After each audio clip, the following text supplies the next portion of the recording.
where this picture album was.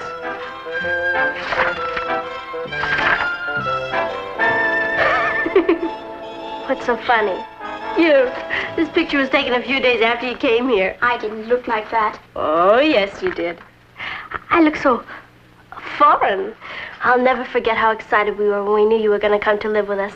I was pretty excited too, Patty. Being brought up in Europe was fun. But Father was right. It was time I got to know about America. None of us even knew what you looked like. All I knew is that my glamorous cousin who'd lived all over the world was going to come to stay with us. Even Richard was pretty excited. He came over that morning before we went to the airport. He couldn't wait for you to get here. Has your cousin Kathy arrived yet? Her plane's due in an hour. We're leaving for the airport now. That's a big choice, isn't it? Coming all the way from Scotland to live with you. Well, I've made my mind up, Patty. You have? I've narrowed it down to you and Sue Ellen. And I've decided to give you my pin. Oh, Richard. You can see that everything was under control in that department. But in the next room, Papa was having his daily war with J.R. J.R. may be the publisher of the New York Chronicle, but I'm still the managing editor. Fed up with his changing my editorials. What? I know he only changed one word, but the word was don't. I don't know when I'm coming in. For 2 cents, I'd hop a jet for Tahiti and never come back. Things are improving. Last time it was Alaska we didn't go to. It's J.R. again. He's driving me out of my mind. If I've told him once, I've told him... It'll be late, Dad. Let's hurry. If we're not at the airport to meet Kathy, she might turn around and go back to Europe. Oh, yeah, we better get going. I wonder what Kathy will be like. I'm nervous. Isn't that silly? Oh, of course it's silly. She'll be wonderful. After all, she's my side of the family. As it turned out, the traffic was terrible, and we missed the plane. When we got to the airport, you'd gone. Naturally, we were worried. But none of us had any idea that in less than an hour, our innocent little visitor was going to destroy the whole Lane family, single-handed. Meet Kathy, who's lived most everywhere, from Zanzibar to Berkeley Square. But Kathy's only seen the sights a girl can see from Brooklyn Heights. What a crazy pair, but they're cousins, identical cousins all the way. One pair of matching bouquets, different as night and day. Where Kathy adores a minuet, the ballet russe, and crepe Suzette. Our Patty loves to rock and roll, a hot dog makes her lose control. What a wild duet, still they're cousins, identical cousins, and you find they laugh alike, they walk alike, at times they even talk alike. You can lose your mind when cousins are two of a kind.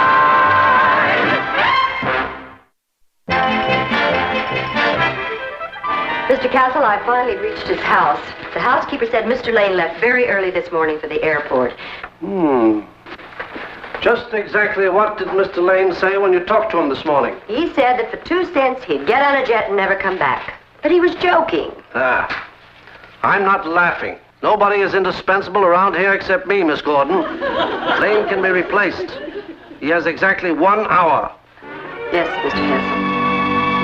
We got jammed up on the expressway, and there's no sign of her here at the airport. There hasn't been any word from her at all?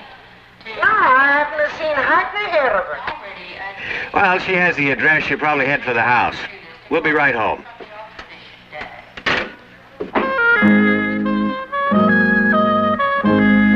Isn't that Mr. Lane's daughter? It sure is. Mr. Castle's office. Oh, am I glad to see you. Where's your father? My father's in Glasgow. He's done it. Excuse me, but I'm looking for Mr. Martin Lane. Quit? Martin Lane wouldn't quit this paper. He's indispensable and he knows it. Who said he quit? His daughter. She's here. He's in Scotland. Don't be ridiculous, Miss Gordon. What would he be doing in Scotland? Probably sitting on the bonny banks of Loch Lomond fishing. Very well. If that's the way he wants it, that's the way he's going to get it. Clean out his desk and send for Albert Marcus. I'll have a word with that young lady. You, janitor. You, janitor. Take that name off the door right now. Yes, sir. And as for you, young lady, you can take a message to your father. I hope he enjoys living in Scotland.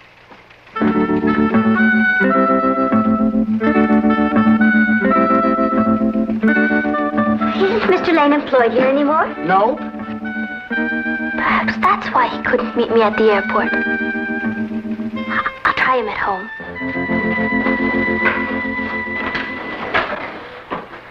Hello. I'm here. Well, don't just stand there. Go clean your room. It's a mess. Folks will be back in a minute.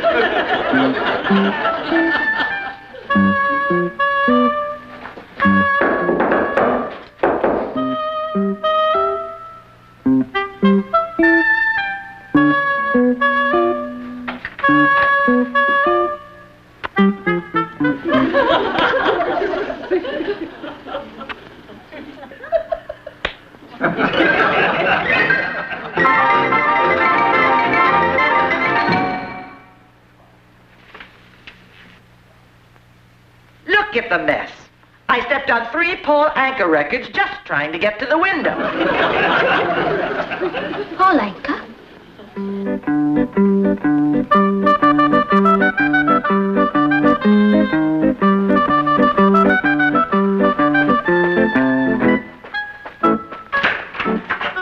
She's lost. She might have gone to the police. Maybe she did. I'll call. Come on, Ross.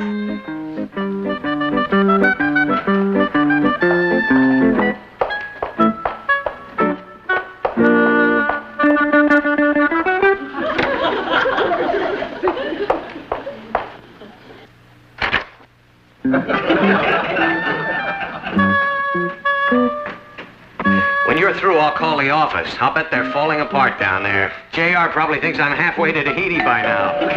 She's here. It's her. It's you. Hi, Richard. Come on in. No, thank you. I just came to give you a message from Sue Ellen. She says to tell you she is crazy about my pin. Sue Ellen. I thought he was going to pin you, dear. He'll come back when he gets hungry.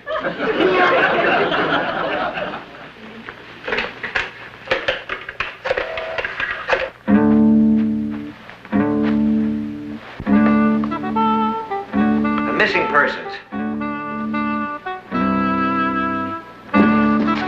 What's cooking? Mrs. McDonald's wigged out. She's flipped. She thinks I clean...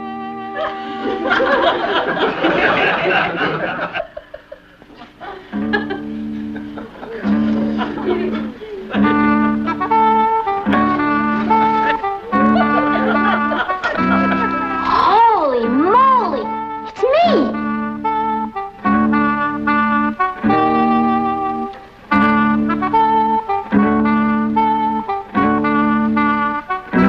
By the stone of Scone. It's I. Kathy. Oh, Kathy. Welcome, Kathy.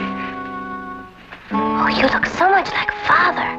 Martin, look at her. It's amazing. Why, they look exactly alike. Gee, I don't know if I can stand 2 of them. We've been so worried about you. Couldn't figure out what happened to you. Oh, I've had quite a time of it. First, I couldn't find you at the airport. And then when I arrived here, a strange boy popped his head in and kissed me. Is he yours? Well, he was. He's Sue Ellen's now. I'm so sorry. Kathy, we're so glad to have you here. Come and sit down, dear. You must be tired. Are you hungry? We'll make you something to eat. No, thank you, Uncle Martin. Tomorrow, I think I'll take you downtown to the office and show you around. Oh, I'd like that. What work are you in? Well, I'm managing editor of the New York Daily Chronicle. I mean, what work are you in now? I'm the managing editor of the New York Daily Chronicle. I was up there. They were scraping your name off the door. Don't be ridiculous. They wouldn't.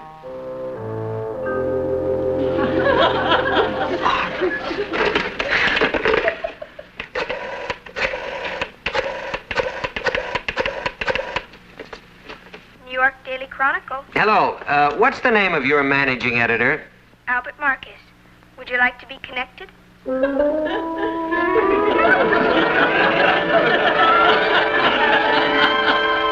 Albert Marcus. He couldn't wait to get rid of me.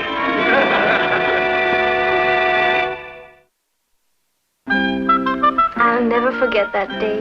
None of us will. Papa lost his job. I lost Richard. I felt like a jinx. I was ready to turn around and go back home. I'm glad you didn't. Look at all the excitement we would have missed. I know. I guess the first time we realized the possibilities was when we tried that mirror routine. Mirror routine? Oh, yes. That was fun, wasn't it? Mm-hmm. We were pretty good, too. Even had me fooled for a while. Marcia? Okay, now, when I say go, wait a beat, then go. And go.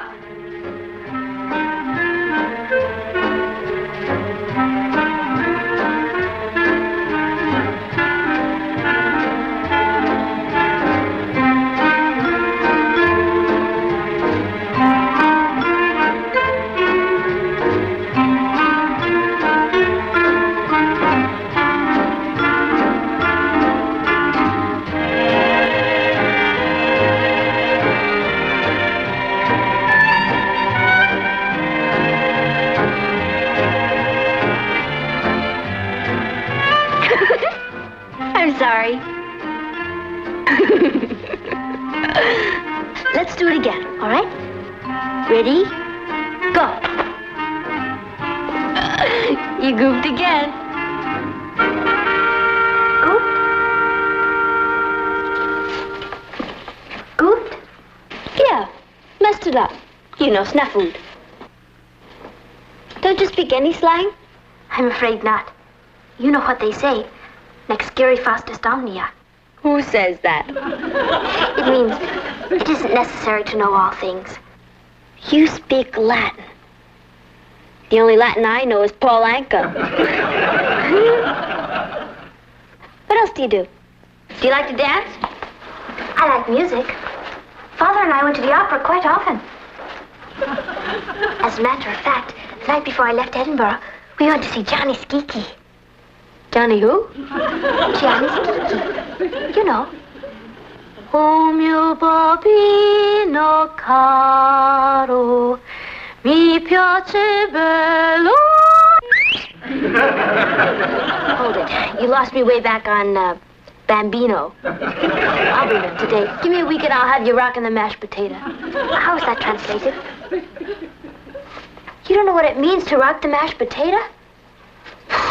Guy, it's like running to somebody from another planet. I feel as though I am from another planet. Everything is so different here, Patty. And so big and fast. It's a bit frightening.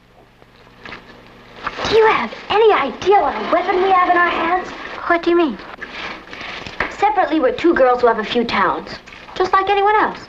You're a brain, I like sports. You like opera, I like to dance. But together, we're really on the beam. On the beam? With it. We can be in two different places at the same time. Do you think we could really fool people, Patty? Let's find out. How? Any objections? Not in the least.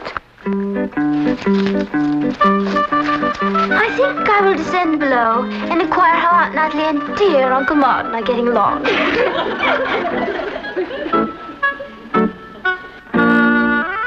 Am I interrupting, Aunt Natalie? Am I interrupting, Aunt Natalie?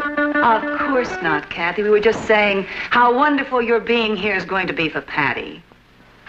As a matter of fact, she could use a steadying influence. Patty isn't as mature as you, dear. She's a bit flighty. She's a three-wheeled monster. Perhaps my being here is going to be an imposition on everyone. An imposition? We've always wanted another daughter. You have? Yes, and now that we have you, our family's complete. Just don't let Patty rope you into any of her kooky schemes. Is your room comfortable? Yes, very.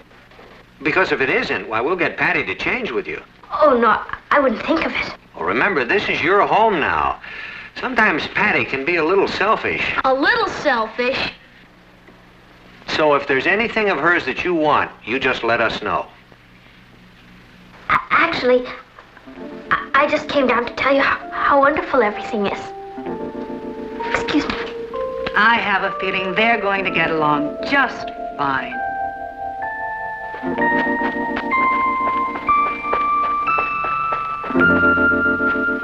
What happened? It worked. Now, if you'll kindly keep your mature self out of my selfish way, I'd like to be alone.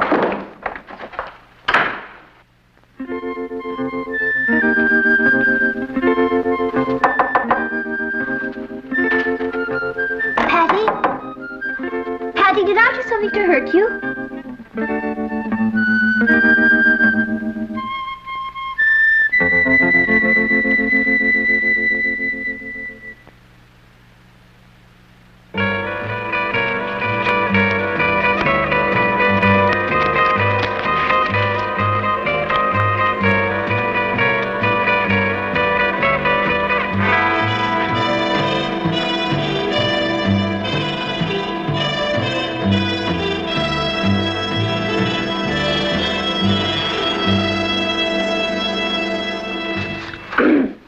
Hi, folks, what's cooking?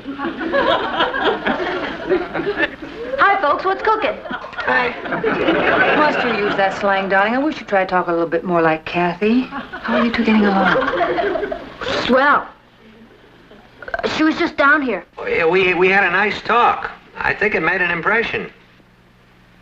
What'd you talk about? You mostly. We want to do everything to make her feel at home here, Patty. We told her she's as much our daughter as you, that she can have anything she wants in this house. Including your room. You didn't. Yes, we did. We want you to be very unselfish. Your clothes should fit her nicely. Yeah.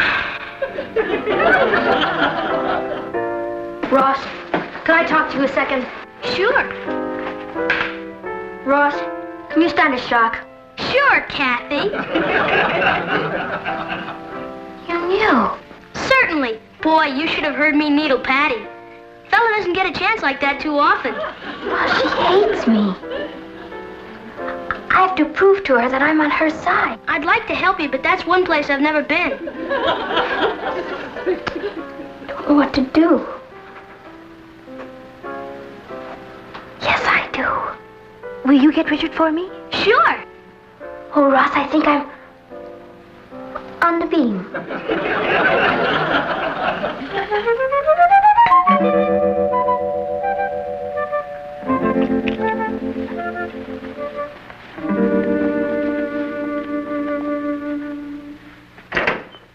Hi, Richard. I can only stay a second. Before you split, there's something I want to say to you. Sue Ellen's very jealous. What is it? This. I'll get my pin back from Sue Ellen. Why did you clobber me? I'll show you. Yell, Patty. What? Yell, Patty. Patty? Louder. Patty! Richard.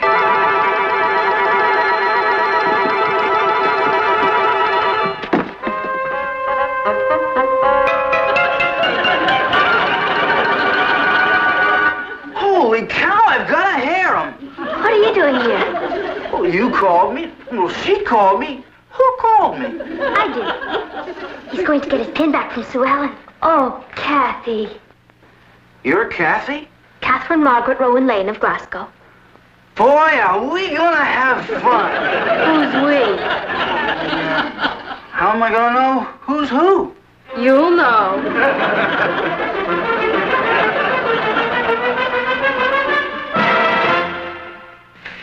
Do you realize this is the first leisurely breakfast I've had in 15 years? If I were still a slave to that paper, I'd probably be giving myself ulcers over the morning edition.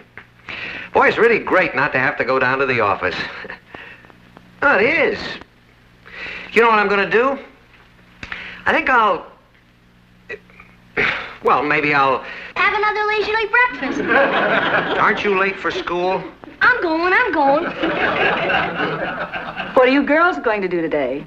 We're gonna dress in identical clothes, fix our hair alike, and go around the neighborhood and put everyone in shock. I think, maybe I'll just wander out and have a look at the morning paper. I have a feeling this is going to be the shortest retirement on record.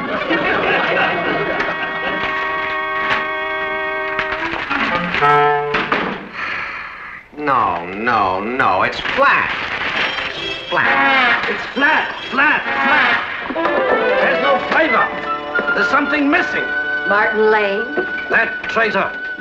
He's the best managing editor in the country. Who said so? You did. And what's he doing with his talent? Fishing his life away in Scotland. Cable our correspondent in Glasgow right away. Tell him I want Martin Lane tracked down right now. Yes, Mr. Castle.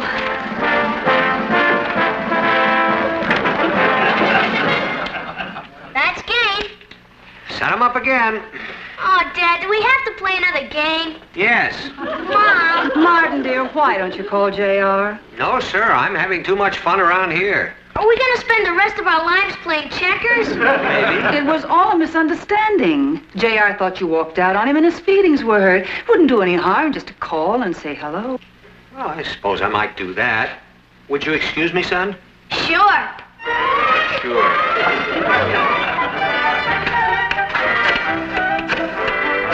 Hi, Mom. I'll bet you did put the neighborhood in shock, Patty. How do you know I'm Patty? Now, cut that out. We've had enough confusion around here. Don't worry, Dad. I can tell them apart. Can't I, Kathy? He has amazing perception. For a child. Boy, when I grow 6 more inches, am I going to get you? J.R. Castle, please. Martin Lane. Just a minute, Mr. Lane.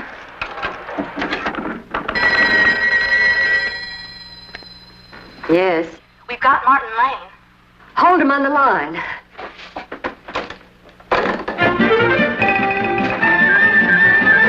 We've got Martin Lane in Scotland.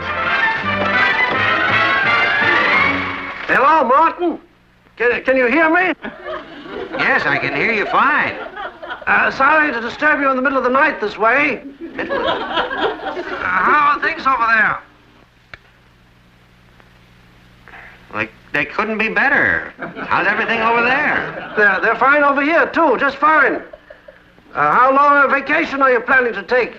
Vacation? Now, just a minute. What about Albert Marcus? Well, we'll discuss that when you return from Scotland. How soon can you get back? He thinks I'm in Scotland. Well, I don't know, J.R. Beautiful country over here. The heather is in season, and All right, Martin, you can write anything you want, only just come back. That's a deal. I'll be back in time to put out tomorrow's Bulldog edition. Fine, Martin, fine. Have a good trip. Goodbye, J.R. Terrible overseas connection. He had to yell all the time. Did you hear that? He's going to quit messing with my editorials. Yeah, no more checkers.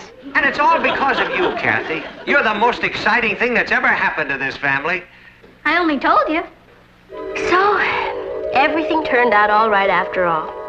Papa got his job back, I got Richard back, and you joined the family. For a while there, I didn't think I was going to make it. Do you know what I love about you, cousin? Yes, Tom Sawyer. While you've been talking, I've been cleaning the room.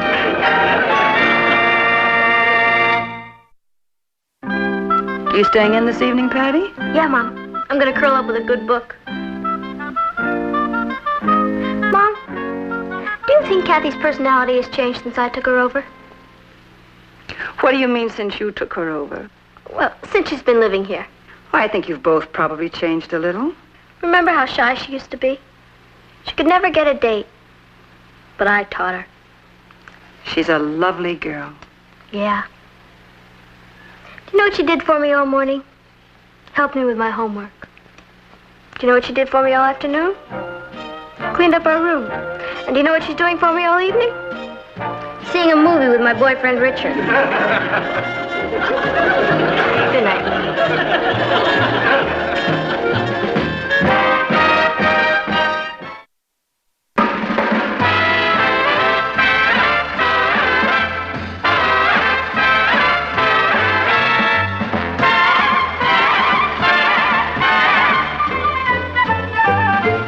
Here's Here's Kathy, who's lived most everywhere, from Zanzibar to Berkeley Square. But Patty's only seen the sights a girl can see from Brooklyn Heights. What a crazy pair, but they're cousins, identical cousins, and you'll find they laugh alike, they walk alike, at times they even talk alike. You can lose your mind when cousins are... Going to do all that, Dad? Is it going to do all what? It's going to circle this room twice, fly into the dining room, fly back in here, and land. Are you sure, Uncle Martin? Oh, sure. Operates by remote control. It won't hit the lamps, will it, Martin? Will you relax? I'm the oldest pilot on the line. Okay, here we go.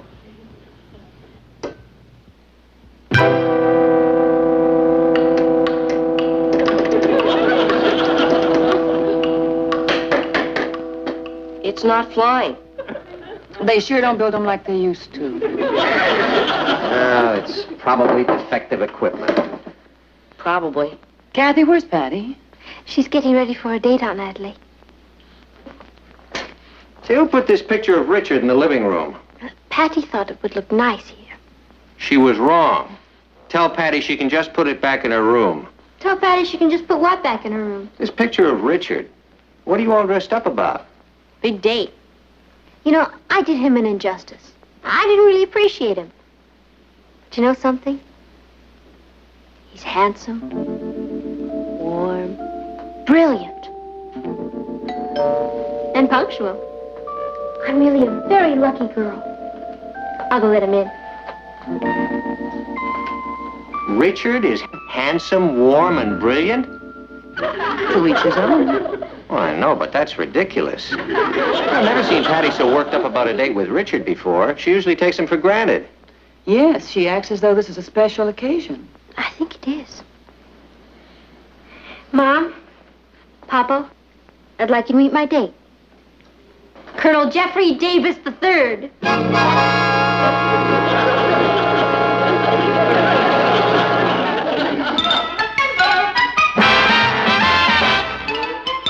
Meet Kathy, who's lived most everywhere, from Zanzibar to Berkeley Square. But Patty's only seen the sights a girl can see from Brooklyn Heights.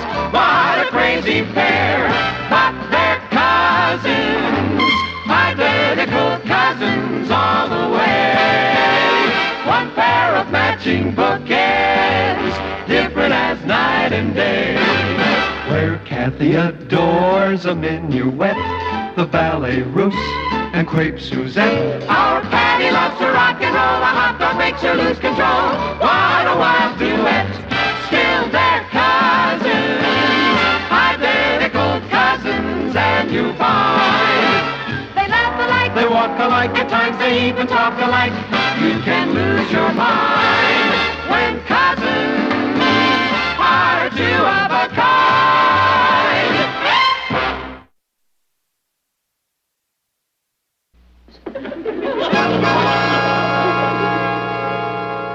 Jeff is a cousin of Harriet's.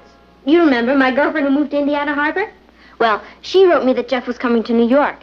And I tried to get him a date, but Kath was tied up and all the other girls were busy. So I guess he stuck with me. I was lucky. Oh, I'll get it.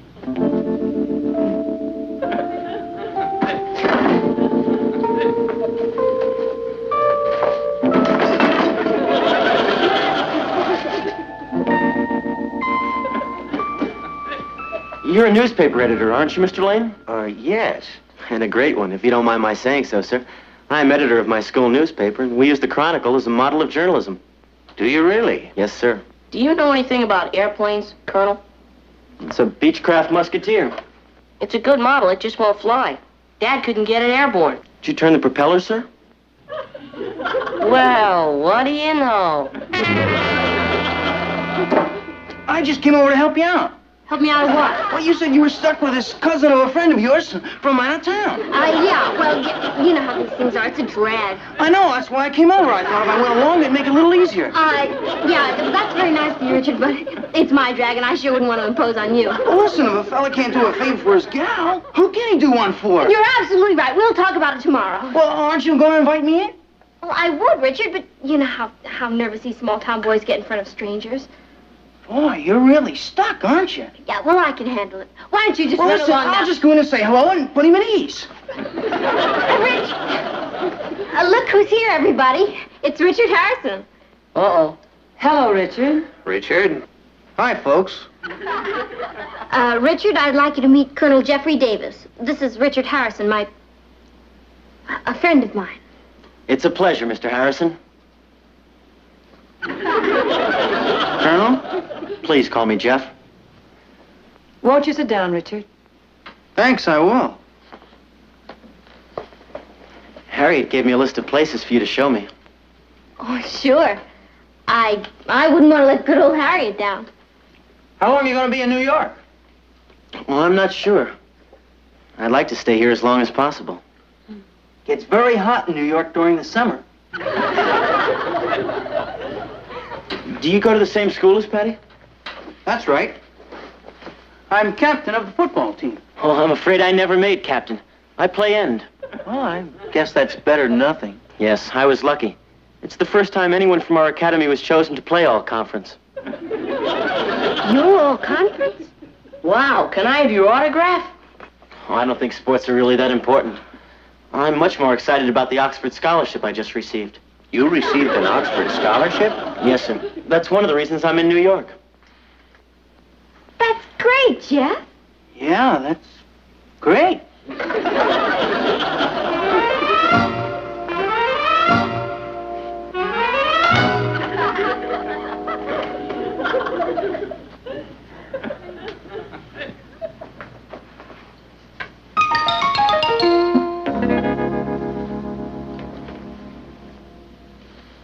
The Oxford committee insisted upon seeing me in person. Why, weren't they sure about you? I suppose not. You see, I'm the first student they ever had with an A-plus average. Yeah, that's remarkable.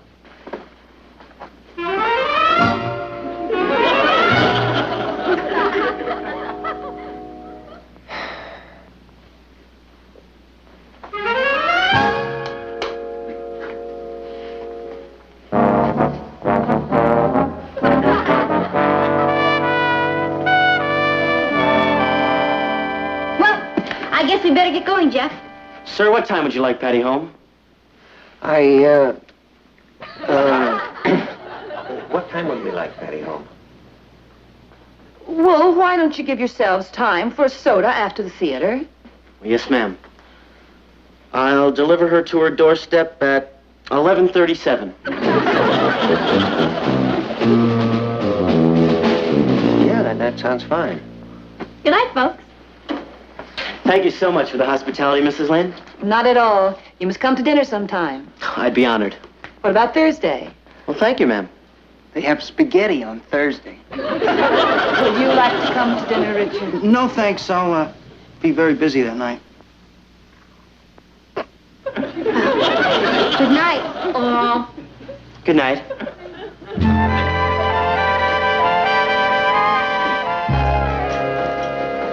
Well, he's quite a boy.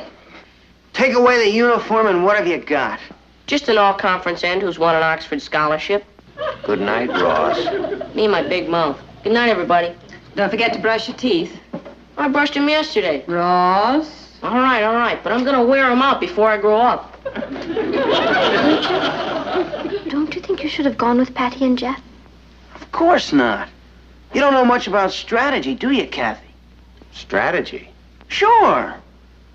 I figure a little bit of Colonel Davis goes a long way. By 11:37, Patty's gonna be sick of the sight of him.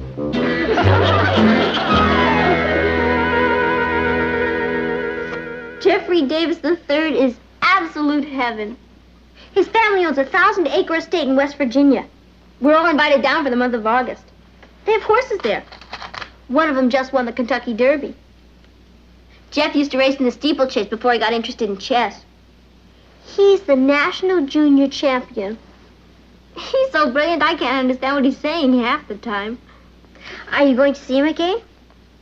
Let's see, what's tomorrow? Can't you take him off my hands for a few days? Jeff?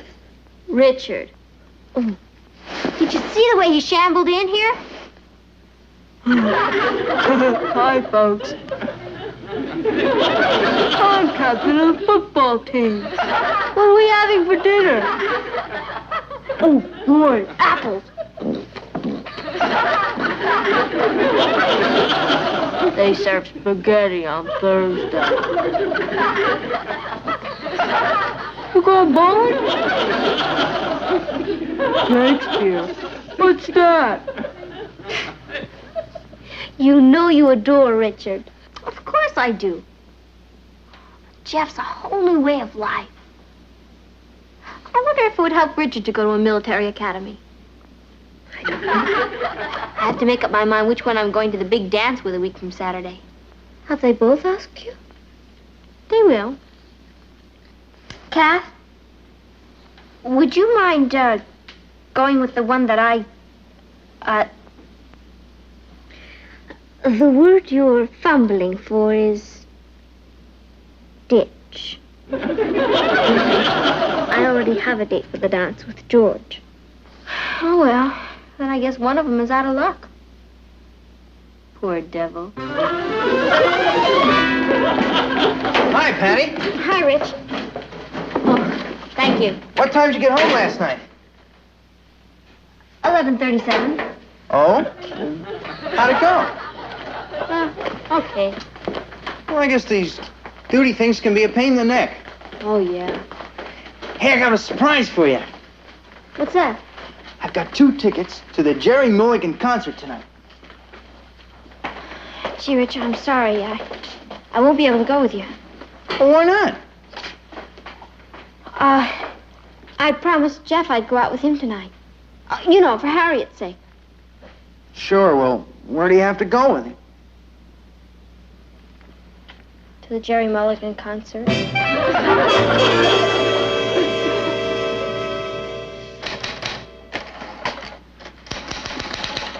Like Hyde. Oh, good evening, Richard. Patty's out. I know. That's not why I came. We've already had dinner. That isn't why I came either. Well, is there something I can do for you? Oh, no, I just thought it'd be nice if we got to know one another better. Oh, I see. Well, sit down, Richard. Oh, thanks.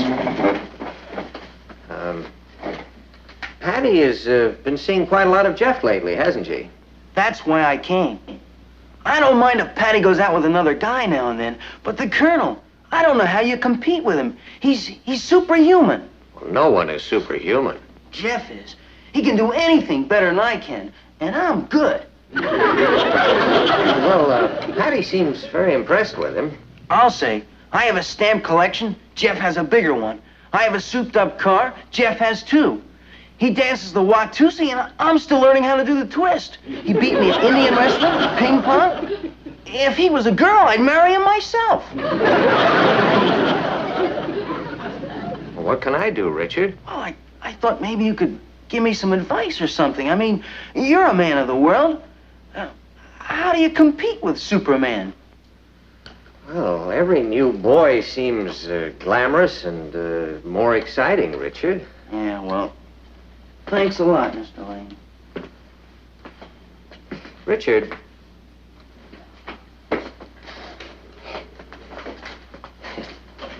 You know, there was a Jeff in my life. There was? Yeah. When I was dating Mrs. Lane. He was a pilot, and he could do everything, too. Mrs. Lane was quite taken with him. Well, what did you do? I mean, how'd you give him the deep 6? Oh. Well, I just used a little strategy.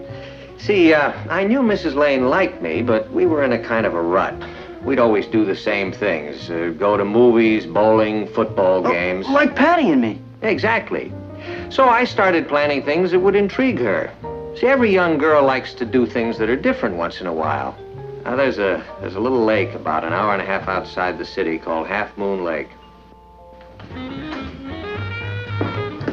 Hi, mind if I join you? Be my guest. If you're not going to do anything tonight, I thought maybe you'd like to... Gee, Rich, I'm afraid I thought it'd be fun to go on a picnic to Half Moon Lake. Picnic on Half Moon Lake? That sounds great. I've never done anything like that before. You mean you'll come? Sure. I thought you were going to suggest bowling or another movie. What do you mean? You think I don't have any imagination? Yes, sir. Things are going to be a lot different around here from now on. Sam, my good fellow. Triple angel flips for my friends.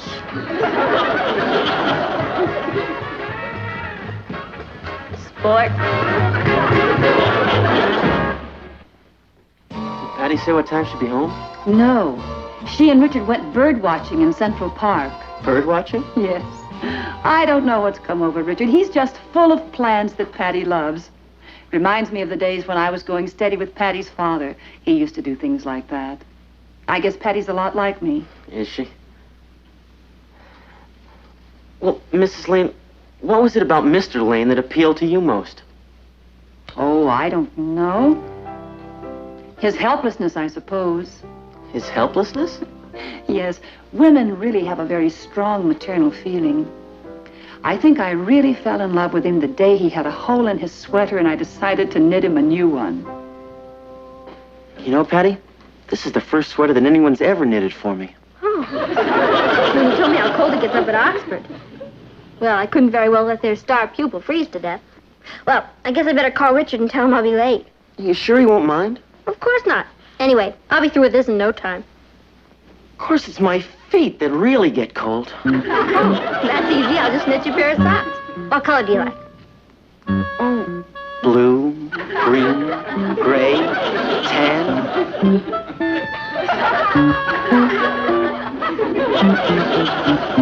Richard, you're up against a pretty smart boy. He's smarter than I am. But you have a secret weapon. I have? Me. You? The other morning at breakfast, Patty was saying that one of the things she likes most in the world and hasn't done in years is riding a bicycle. Gee, that was fun, Rich. I haven't been bicycle riding in years. Whatever made you think of it? Well, I just put myself in your place and asked myself what you'd enjoy. It's funny. I was just talking about it at breakfast the other day. No kidding. Yeah. I guess you really know me. Yeah, I guess I do. Can we have a date tonight? I'd love to, Rich. But Jeff asked me, and I half promised him I'd... Have you ever been to an old-fashioned quilting bee? When will you pick me up? 7:59. I'll be ready. Bye. Bye. Where am I going to find a quilting bee? You know, Mrs. Lane, I was very interested in that conversation we had the other day. Which conversation? Well, the one about you and Mr. Lane and how you married him because he was so helpless. Oh, I didn't say that. Well, sure. Don't you remember? The maternal instinct? Oh, I'm afraid you misunderstood me. Oh, women do have a strong maternal instinct, but they also want a man who's strong and who will dominate them. I'll let you know when I make up my mind. Look who's here. Hi, Jeff. I was just... On your feet.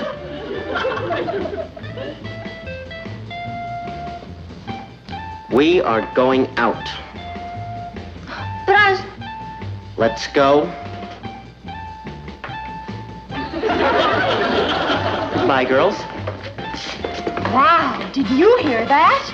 Talk about cavemen. But he's not like that. Something's going on. Too bad we don't have a daughter. She could be doing this. Oh, I told Patty she didn't have to help tonight. She's getting dressed to go out. Again? Who's the lucky boy? Richard, I suppose. No, Jeff. Jeff? Well, Richard took her bicycle riding, and she thought it was wonderful. Oh, but then Jeff swept her off her feet, and I think it impressed her. Well, that doesn't mean anything. Richard has taken her picnicking and bird watching and... Jeff needs her more. She knitted him a sweater and half a sock. Natalie, you haven't been advising Jeff how to handle Patty, have you? Why, no. He was just interested in the way In the way you handled me. Yes. Have you been advising Richard? Yeah. Oh, Martin. You realize what's been happening. You've been telling Jeff how to handle Patty, and I've been telling Richard. We've been competing with one another. Oh, boy. What made you decide to help Richard? Oh, I don't know. I lost my head. No, actually, I like Richard, and besides, Jeff is just a little too perfect. I know. That's why he doesn't have a chance with Patty. We women like him, perfect men. Oh, I wondered how I got you.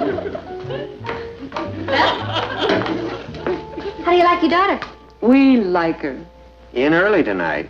You know Jeff, old delivered to the door at 9:38. He's become very domineering lately. I like it. What about Richard? Oh, he's great. He's always thinking up new things to do. Have you ever heard of a corn husking contest in New York? Well, bye. A corn husking contest? You know, darling, I think your contender's in trouble. No, Patty is not here. Goodbye.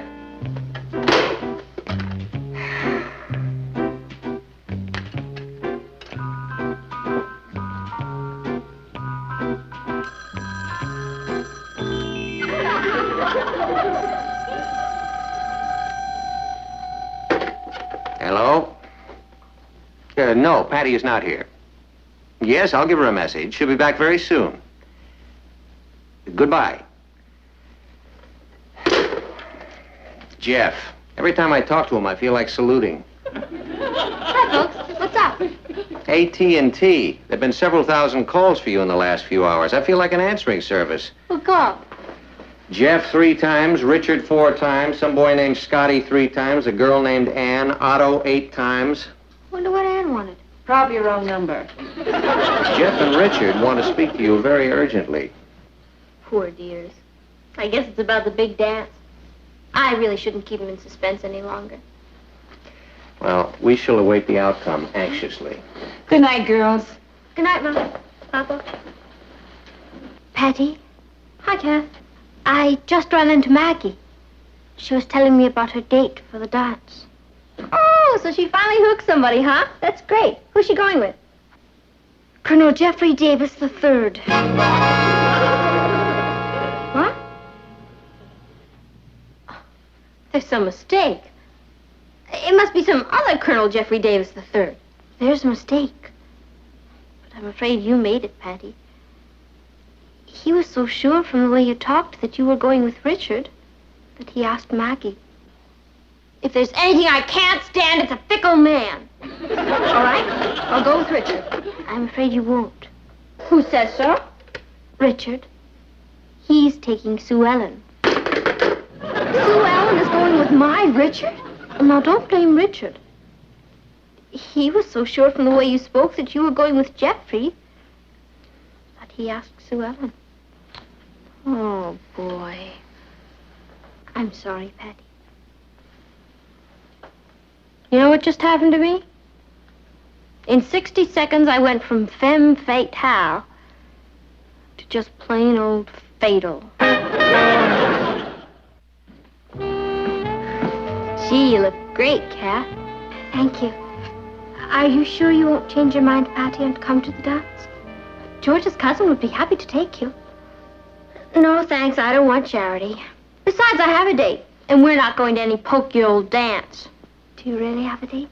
Cross my heart. Is it someone new? I've never been out with him before. All right, then. Have fun. You too. Bye.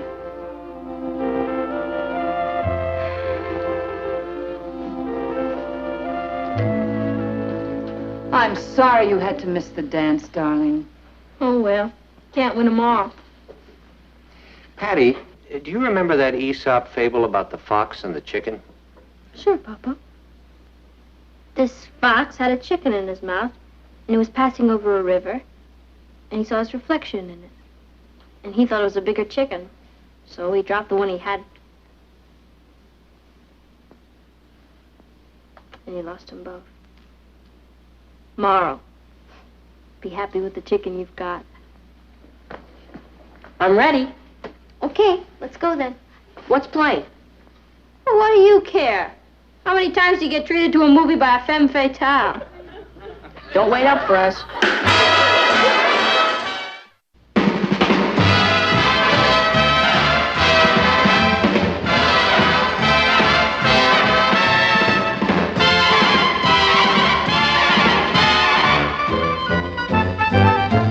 Here's Kathy, who's lived most everywhere, from Zanzibar to Berkeley Square. But Patty's only seen the sights a girl can see from Brooklyn Heights.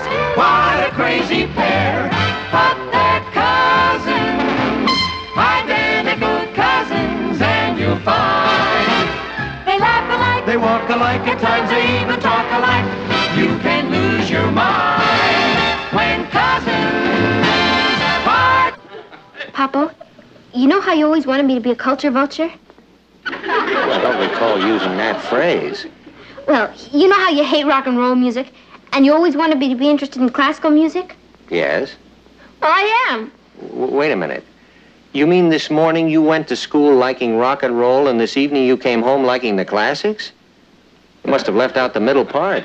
That's the surprise. I tried out for the school orchestra and I made it. They're going to give me an instrument and free lessons. I'll be playing all the classics. That's wonderful. I had no idea you were interested in music, Patty. She isn't. I've heard her sing. I can't tell you how delighted I am. You know, you're really a chip off the old block. You know, I worked my way through college playing the piano. Boy, that's wonderful. We can have our own little musicales around here. Kathy can play the violin, I'll play the piano, and what's your instrument? I brought it home. I'll go get it. Patty didn't mention a thing to me about this. I guess she wanted to surprise me. Well, I'm more than surprised. I'm thrilled. There's going to be a whole new atmosphere around here.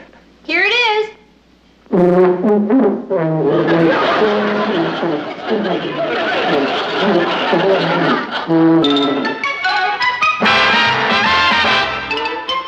Meet Kathy, who's lived most everywhere, from Zanzibar to Berkeley Square. But Patty's only seen the sights a girl can see from Brooklyn Heights.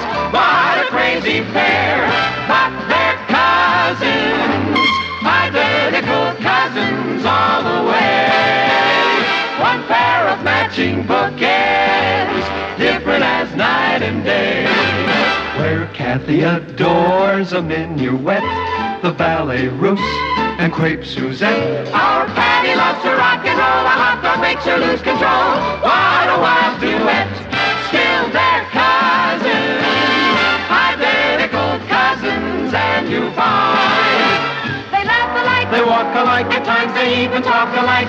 You can lose your mind when cousins are two of a kind.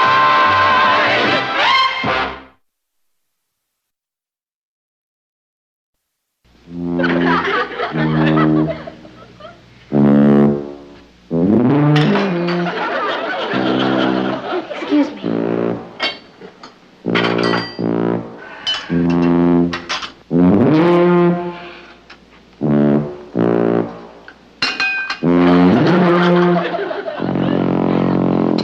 She certainly is practicing a lot, isn't she?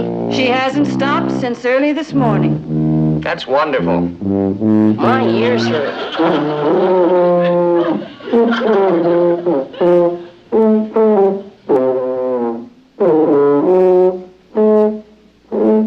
I'm not a musician, Martin, but isn't she playing a lot of wrong notes? What makes you think that, Aunt Natalie?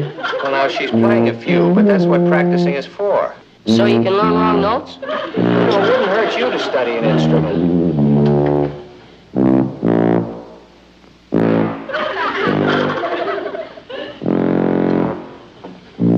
Excuse me. Can I get you something, Martin? No, I'll be right back.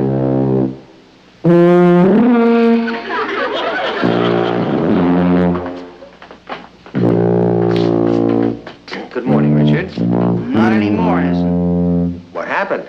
everything. a quarrel. She interested in some other guy? With some other guy, I can handle it. I lost her to a tuba. I don't understand. Patty suddenly got this thing for long-haired music. Since she joined the school orchestra, she's got that silly tuba wrapped around her all the time. Sorry, Richard. I'm afraid I'm on Patty's side. I'm delighted that she's taken up a musical instrument.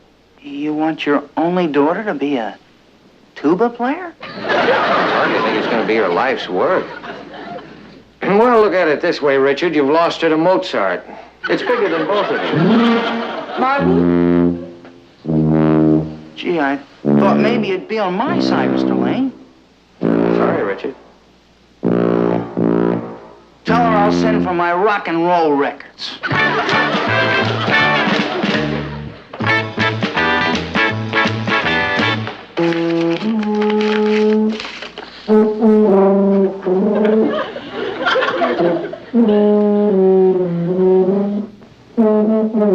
Patty! Do you think you could stop that for a little while? I've been trying to write a letter. You mean music bothers you? No, music doesn't, but... Patty, you haven't stopped playing that thing all week. Well, how am I going to learn if I don't practice? Could you go somewhere else and practice? Where? How about Chicago? I thought you liked music. Listen to this.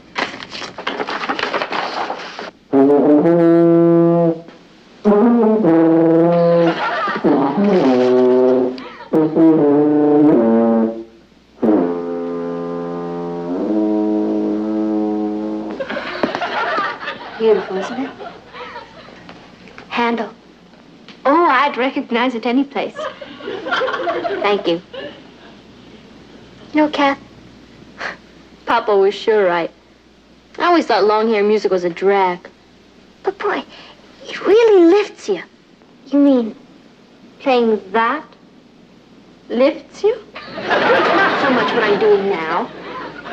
It's what I'm going to do. I've decided to give concerts on the tuba. Oh, that will be a novelty. I'll be the only woman tuba player in the world. We'll play everywhere. London, Paris, the Bronx. Posters will simply say, Patty Lane and her tuba. The theaters will be sold out as soon as we're announced. Of course, it will be a lonely life. But it's all worth it. One day, you're walking down the street in a strange city, and people recognize you. You hear them say, there goes Patty Lane and her tuba. And they say, Miss Lane, my mother took me to hear you play when I was a little girl. It changed the whole course of my life. Think of all the happiness I've brought to people. Oh, I can't. I get all choked up. Me too. It's like Eddie says. Who is Eddie? Oh, he's the one who got me interested in this. I see. He's going to form an all-girl band. He plays everything. Clarinet, sax, oboe. I believe that's pronounced oboe. Oboe, oboe. He plays it. What does Eddie look like? Like Leonard Bernstein, only with more talent. And it was Eddie who suggested you take up the tuba? Yeah. I guess there aren't too many girl tuba players around. Well, back to culture.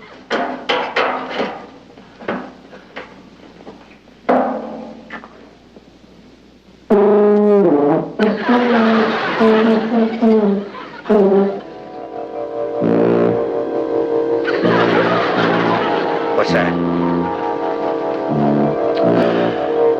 It's Patty practicing.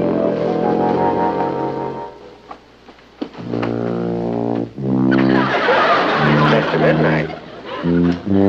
She doesn't even stop to eat. I think they feed her through that horn.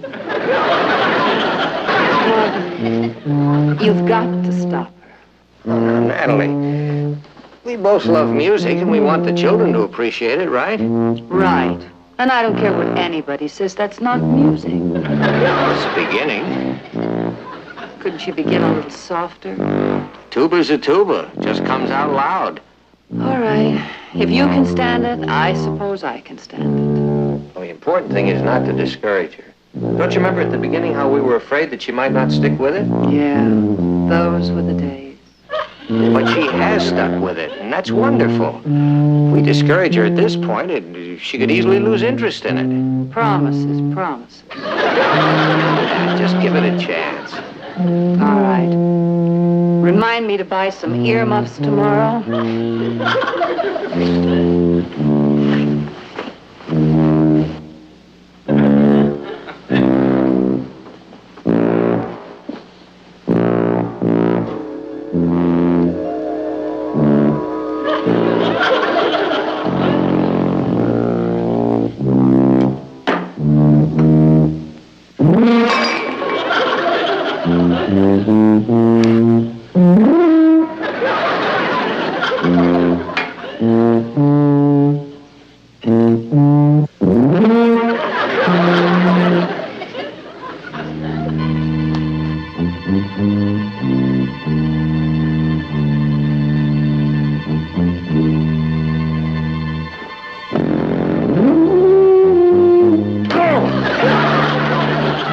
Is anything wrong, Martin?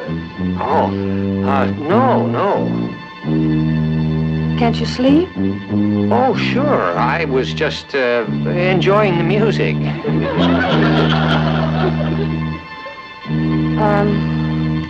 I got you a pair of earmuffs. They're in the drawer. Oh? I don't need them.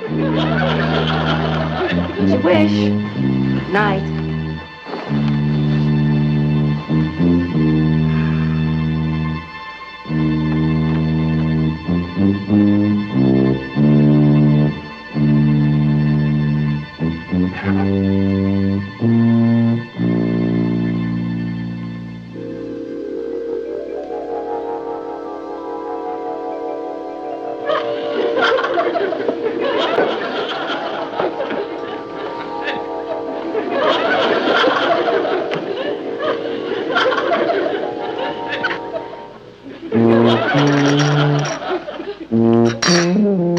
Natalie!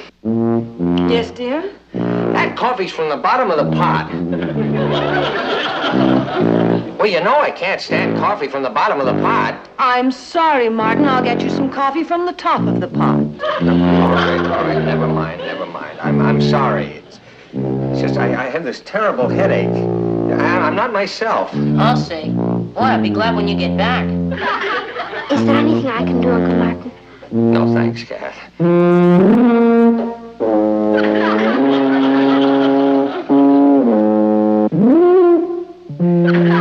There's nothing anyone can do. Listen, let's go out. I'll take you to the movies. Darling, we've been to the movies every night this week. There's a concert at the Lincoln Center. Why not? No music, please. All right, then let's go to the movies. If there's anything in town left to see. I wish she would get that passage right. It doesn't go that way. I mean, if Beethoven had wanted it played that way, he would have written it that way, right? That does it. The rest of you wait here. I don't want to embarrass Patty. Of course.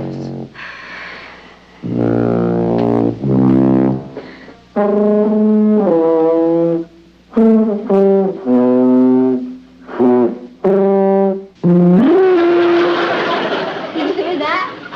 Yeah. I'd like to talk to you, Patty. Oh, sure. Go ahead, Papa. Can't you put that thing down for a minute? Oh, sure. You know, I'm so used to it, I forget I'm even wearing it. Thank you.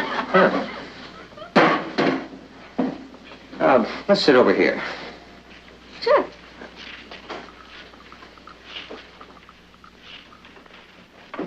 It's about the tuba, isn't it? Yeah, as a matter of fact, it is, honey. I knew it. You didn't think I could stick it out this long, did you? No, as a matter of fact, I didn't. Oh, you were right, Papa. These great composers make everybody else sound like nothing. Yeah. Well, Patty, the thing that you have to realize is that some people are naturally talented as musicians, and Others aren't. That's exactly what Eddie says. I'm a naturally talented musician. Oh, I love culture. I'm going to dedicate my whole life to it. A lot of people laugh at the idea of a girl playing the tuba.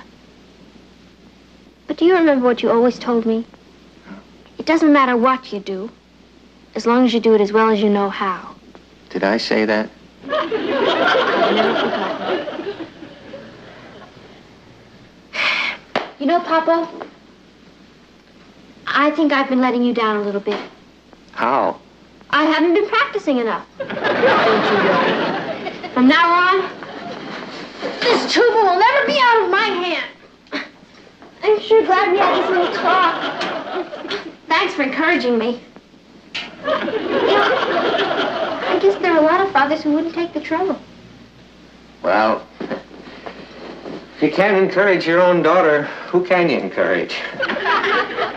You're wonderful, Papa.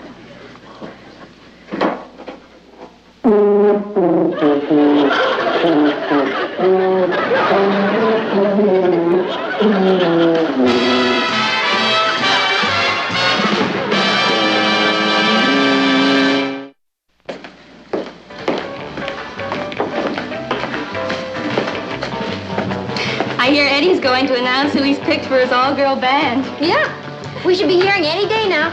Why don't you try out for it, Kathy? I heard you play the piano, and you're great. Thank you, Molly, but I'm afraid I haven't time. I'm involved in too many other projects.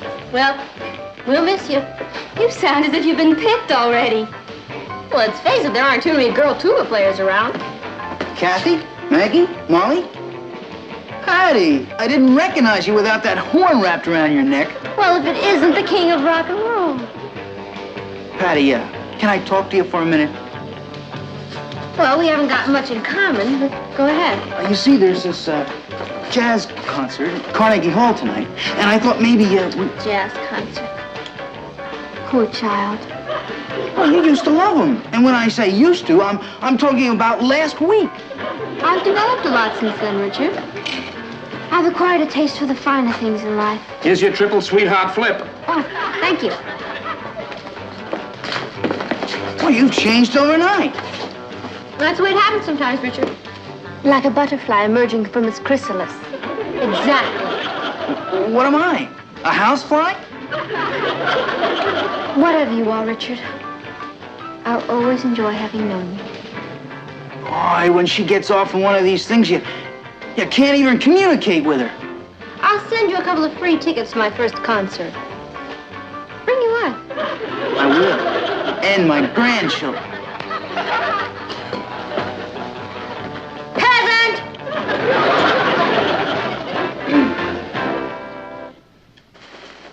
Hurry up, Natalie. She's going to start again any minute.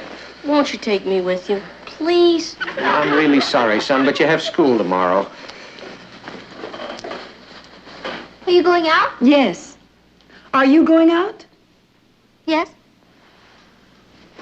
I thought you said you were going out. We changed our minds. Yeah. Where are you going, Patty? Eddie's taking me to a concert. Eddie? Yeah, he's her Svengali. And he just so happens to be the greatest musical genius of our time. His father's a conductor. Are you allowed to talk to him while the train is in motion? How long have you known Eddie? 2 weeks. Oh, but it seems like I've known him all my life. He's taking me to hear Shostakovich tonight. Honey, I think that's pronounced Shostakovich. We'd like to meet Eddie. Oh, you're going to? He's coming by to pick me up in a few minutes. You know, we haven't seen Richard around here lately. Oh, tin ear. He wouldn't even know who Shostakovich is. That's Shostakovich. You know, I'm really very disappointed in Richard. He just hasn't developed intellectual-wise. That's Eddie. Hasn't he got a musical ring? Mom, could you fix your hair a little bit? And Papa, straighten your tie, And you... Oh. We could wait in the garage if you'd rather. No. Well, you're all right. I just want you to make a good impression on Eddie. He's so sensitive. I'll go let him in. I think you could call me a fair and reasonable man. Of course you are. Well, I haven't met this Eddie yet, but I hate him. I can't stand it. Eddie, I'd like you to meet my parents. This is Eddie Blake. Hello, Eddie. It's nice to meet you. As my father, Carl Blake, the famous orchestra conductor, always says, pure tone is no accident. Does he really? Patty tells us you're quite a musician. Yes, I'm very good, actually. I not only play 21 instruments, I also compose. I think we'd better be going. We're hearing Shostakovich, you know. That's Shostakovich. And since you're a musician, it might not be a bad idea if you learned how to pronounce it. Oh, you mean Dmitri Shostakovich. That's exactly who I mean. He's hopelessly old-fashioned. No, Patty and I are going to hear Igor Shostakovich. Really avant-garde composer. Good night.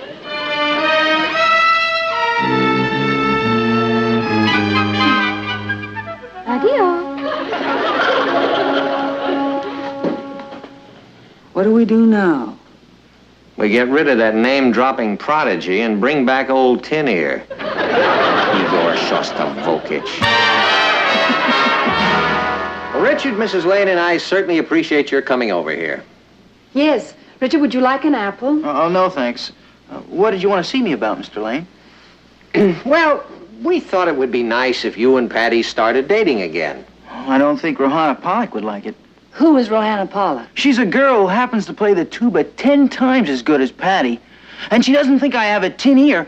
And boy, is she crazy about me. She doesn't sound like your type. Richard, you and Patty should be going swimming and bowling and to the movies, all those things you used to do. Patty's not interested in those things anymore. They're not cultured enough for her. All she talks about is Stasha Volchik. That's just... Patty gets off on these wild kicks, and boy, until she gets back to Earth, it's murder. You're going to help her get back to Earth again. I am? Right. You can begin by taking her to a concert. Now then, maybe afterwards you could go on to supper. And then a couple of nights later, you could go to the theater. And pretty soon, you'll be back to movies and rock and roll and bowling. Oh, well, you see, Now, Richard, I understand that this is going to cost a little money, and we would like to help you. I think maybe that should do the trick. Is that what you wanted to talk to me about? I've got my pride, and I can't be bribed. You can tell Patty it didn't work. I'm still going to take out Rohanna Pollock. Patty had her chance, and she lost it. Good night. Didn't work. I know, I heard. Cass, do you have any ideas at all? You could just forbid Patty to go on with the tuba. No, I can't. You see, I encouraged her to take up an instrument, and I've always preached to her how important it is to practice. There is a way. What is it? No, I couldn't do it. Would it work? Yes, but it's too mean. Kathy, this is an emergency. Uncle Martin, do you think Patty has any talent as a musician? I mean, does she have an ear for music? Absolutely none. All right, then. I'll do it. Will it get that tuba out of this house? Yes. But if Patty finds out what I've done, it will probably get me out of the house, too.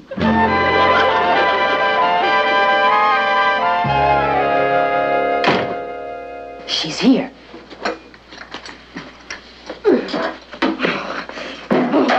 That ungrateful monster. I worked my lips to the bones. I'll never trust another musician. What happened, darling? I'll tell you what happened. Eddie told me he was going to hire me as his tuba player in his all-girl band. Well, today I found out he hired somebody else. Who? Oh, some girl named Rohanna Pollock.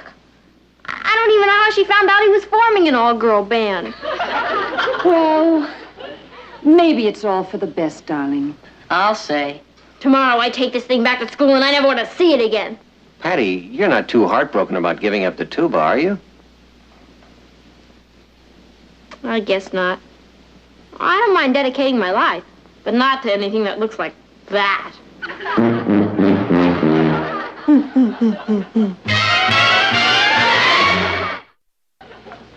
Gotta go now.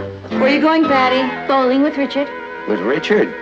Oh, is that on again? Yeah.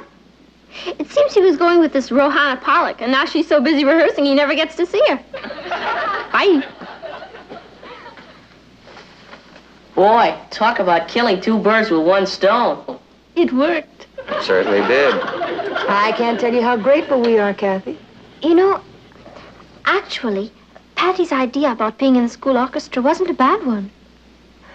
As a matter of fact, I tried out for it myself today. Oh, boy.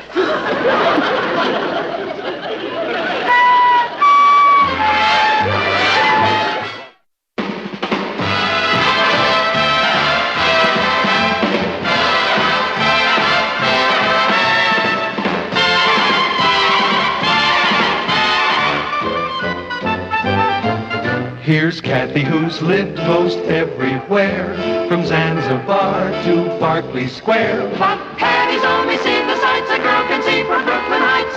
What a crazy pair. But they're cousins, identical cousins, and you'll find they laugh alike, they walk alike, at times they even talk alike. You can lose your mind when cousins are two. May I speak with you a moment? George. Kathy? What's the matter with good old George? Nothing's the matter with good old George. Something's the matter with stupid old me. What are you talking about? I thought you and George were buddy-buddy. Oh, we were getting along fine, Patty.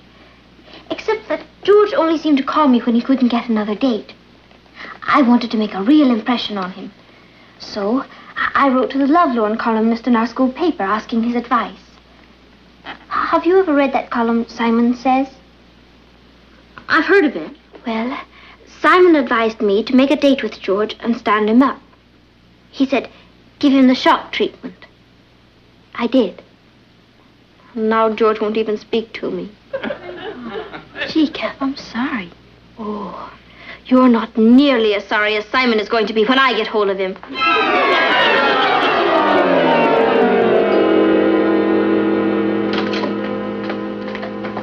Hi, Pete. Hello, Simon. Here's your mail. It's been piling up.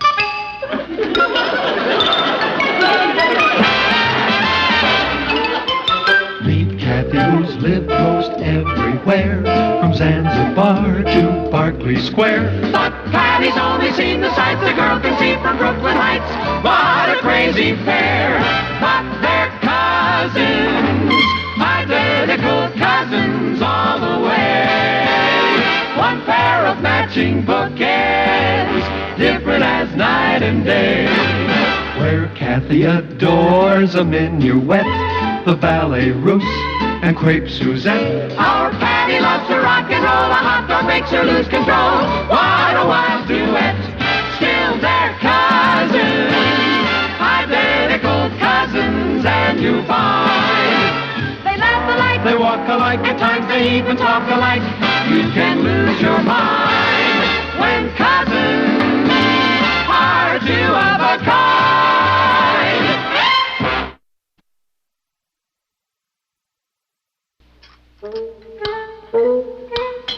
You haven't touched your breakfast, Kathy. I'm really not very hungry, Aunt Natalie. Is anything wrong? Nothing I won't get over. Would it help to talk about it? Some things are better left undiscussed. I don't mind talking about it. I just made a fool of myself. Oh, look, Kath, you don't have to tell them about it if you don't want to. I'd probably feel better if I discussed it.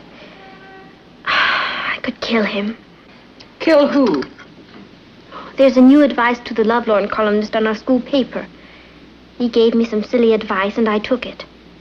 Now George won't even talk to me. Oh, it's too bad. Who writes the column? Nobody knows. I've heard all kinds of rumors. It's supposed to be a teacher, a senior, a professional newspaper man. I hear he works miracles. Maybe he just didn't follow his advice properly. He told me to stand George up, and I stood him up. Well, that doesn't sound like very good advice to me. What's his full name? Simple Simon? Look, there are ways and ways to stand a boy up. You should have done it without hurting George's feelings. It was a good maneuver. You just didn't execute it right. Do you really think that's it? I know it is. You used the iron fist, but you forgot the velvet glove. Perhaps you're right. Why didn't I go to you for advice? Her? Yeah, what do I know? You know what I'm going to do? I'm going to write to Simon again and ask for more details. After all, he's a man. He should know how to handle men. No doubt about it. I'll write him this afternoon. Cuz? Yes? Sign it. Dissatisfied customer. Oh, if you feel like it.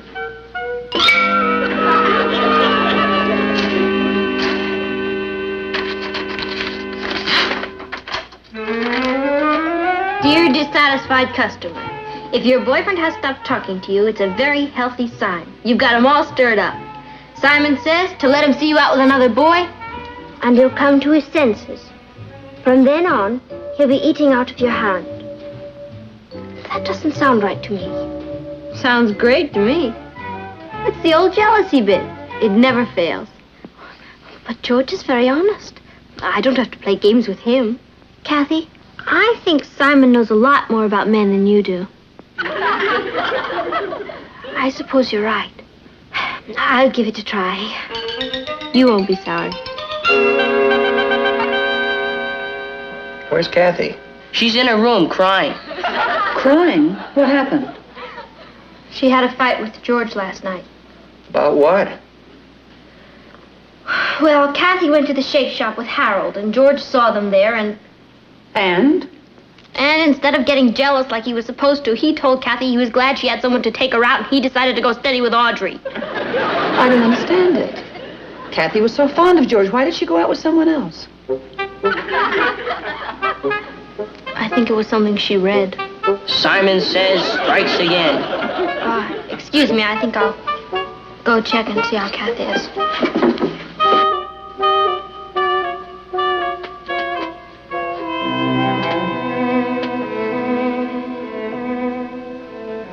He's not worth it, Kath. He didn't even know enough to get jealous. Who needs him? I do. Patty, I want you to do something for me. Sure, anything. You just name it. Find out who Simon Says is. I'm going to tear him limb from limb.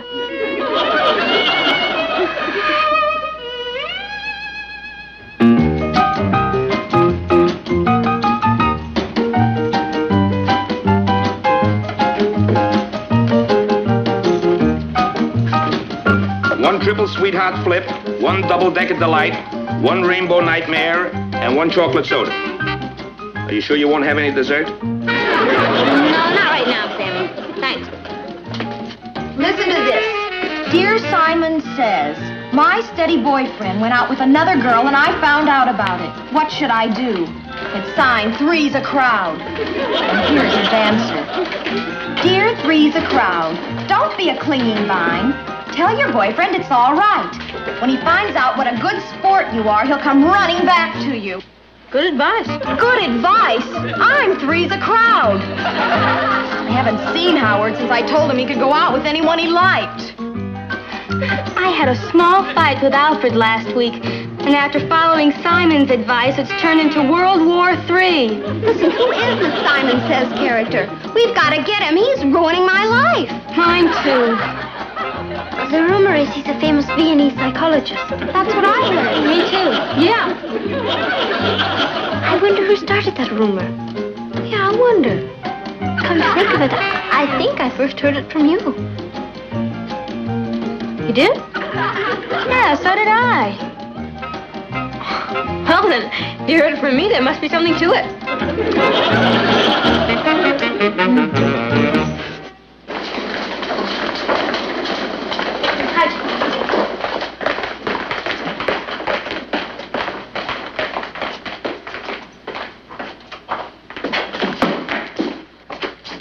You're late. Oh, got held up by my fan club. Look at all this mail. All of that for me? Your column has really caught on, Patty. It gets 10 times as much mail as all the other columns combined. Hey, that's great, isn't it? Tell me, are most of the reactions pretty favorable? Well, no one's 100% right. You must be hitting 1,000. Yeah. Speaking of hitting, I want you to promise me you'll never tell anybody who Simon is. But why? I think you'd want everybody to know you're writing such a hot column, Patty. I wouldn't want a whole bunch of kids fawning over me. Will you promise? If you say so. Simon says so.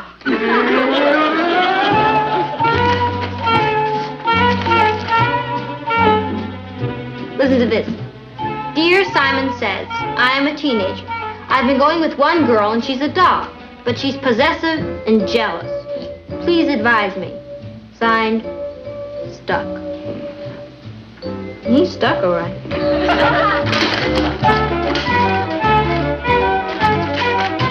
Dear Stuck. We want Simon says. What do you want him for? Just tell us who he is. We'll take care of the rest. I'm sorry, Kathy, but we're not allowed to give out that information. How many men work on the staff of the Bugle? Oh, I don't think he's a regular staff member. At least, I've never seen him. Please, I want to know where to get in touch with him. So do I. Where is he? For gosh sakes, will you take it easy? Take it easy. We're being destroyed by this maniac. Oh? I tell you what, I'll have a heart-to-heart talk with him. Well, you'd better do it fast. My boyfriend Alfred wrote in asking him how much money Simon thought he should be making before he got married. Simon advised him to join the Merchant Marine, and he did. That was Alfred? What was Alfred? I mean, that's Alfred, always running off somewhere. Well, he wouldn't have run off if it hadn't been for Simon Says. We want him. Calm down. I'll report your complaints and get back to you. You'd better. If you don't do something about it, we will. Let's go.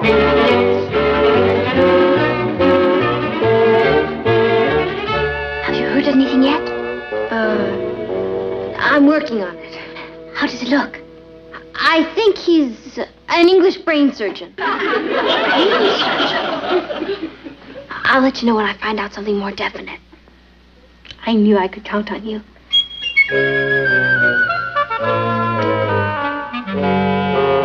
Well, congratulations on your happy fan club.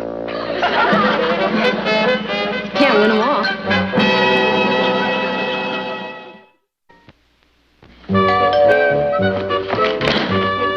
Hi, Patty. Hi, Sue Ellen. Excuse my barging in like this, but I didn't have anything to do tonight now that I'm not seeing Howard, and I got kind of lonely. I thought we might watch television. Sure, why not? Come on in. I guess a lot of girls at school are having the same problem. With everybody fighting with their boyfriends, there's not much to do evenings.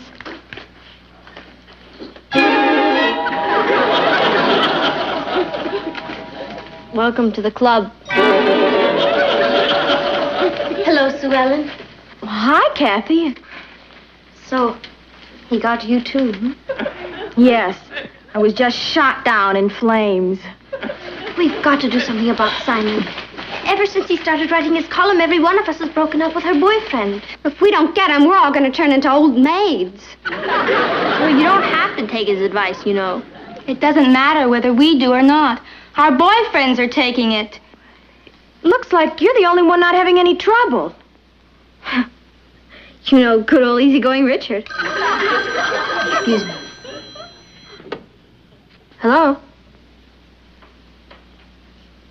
Hi, Tommy. Tommy? Oh, no, I'm afraid I can't. Why don't you call Alice? Oh, you don't? Well, I'm sure everything will work out. Yeah. Okay. Bye, Tommy. Sorry, Alice. The nerve of him, calling to ask you for a date. Well, he said since he's not seeing you anymore... Excuse me. Hello? Hi, Alfred. Alfred? No, I can't. I'm busy tonight, Alfred. Why don't you call Maggie? She is not. She's a great girl. I'll see you in school tomorrow, Alfred. Bye. Boy, what'd you do to him? He's sure mad at you. I followed Simon's advice. You did? What name did you write to Simon under? Troubled spirit. Why? Oh, just curious. Excuse me.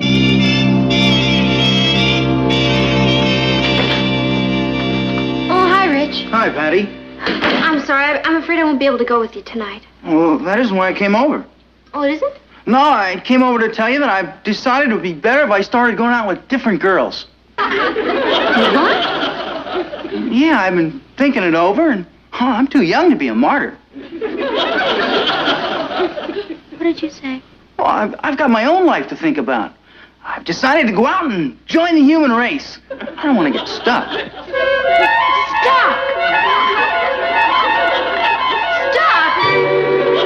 What? I mean, somebody must have told you that. Don't listen to her. Him. Them. Well, I'm sorry, Patty. I've had advice from a wise old V&E psychologist, and I'd be foolish to ignore it. A wise old V&E psychologist. Or an English brain surgeon. I don't know which. But it doesn't matter. It's good advice. I'll see you when I have time, Patty. Bye. Richard, you...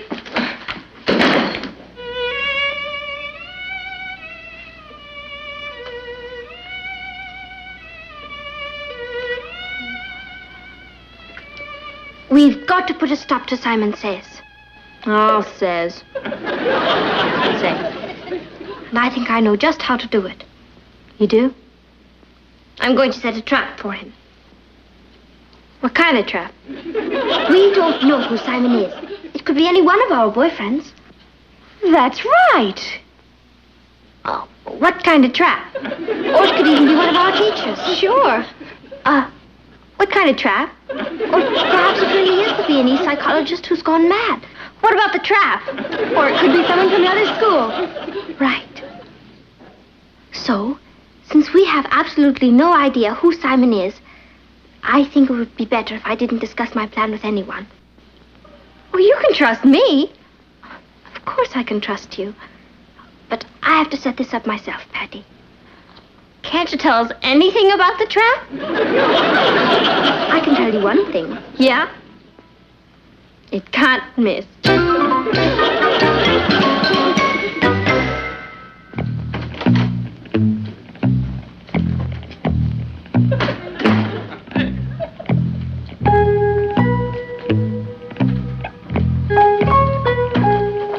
Hi, Pete. Hi, Simon. Shh. What's the matter? We're alone? I don't care. Never say it, not even to yourself. Oh, if word ever gets out, limb from limb. You Lovelorn columnists sure living an exciting life. There's a telegram for you. I'm going up to see the principal. Principal? What for? I don't know. He just said he wanted to see me. That's it. That's what? The trap. So, they went to him to force you to tell on me. What are you talking about? The Freedom of the Press. He can't force you to tell. Patty, who says he's going to try? I say so. Pete, you promised. Nobody's to know I'm Simon. I don't care how he threatens you. I want you to stand on your principles as a newspaper editor. Mr. Brewster wouldn't threaten me. That's the spirit. You'll back me up? You bet I will. Thanks, Pete. I knew I could count on you. So that was the trap that couldn't miss. Pete? It's from the Pan Ocean Press Service. They want to syndicate Simon Says. They do? Yeah. Imagine. Me syndicated. I'll be famous all over the world. In Paris, Simon dit. In Madrid, Simon dit. In Italy, Simon dice. In Moscow, Semyon Govorit. Hello? Who? It's the overseas operator. They're asking if there's anybody here by the name of Simon Says. The overseas operator? That's it. It's the Pan Ocean Press Service. They'll want me. What'll I do? Take the call. I can't. They're probably expecting a Viennese psychologist or an English brain surgeon. They must be interested in the column, or they wouldn't be calling. It doesn't matter who you are. You're right. I'll be back as soon as I can. And don't worry, I won't crack. Thanks, Pete.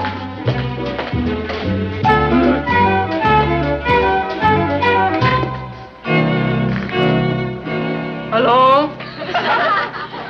Yes. Yes, it's Simon Says. I cannot hear you, operator. Could you speak a little louder? We got it. It's London calling. Are you still there? I am here, operator. Who is calling? It's the Pan-Ocean Press Service calling. Mr. Blodgett. Do hold on, won't you?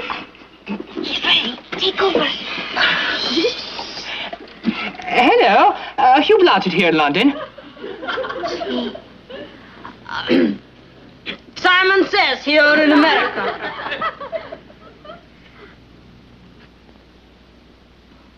Would I be interested in worldwide syndication? You're right.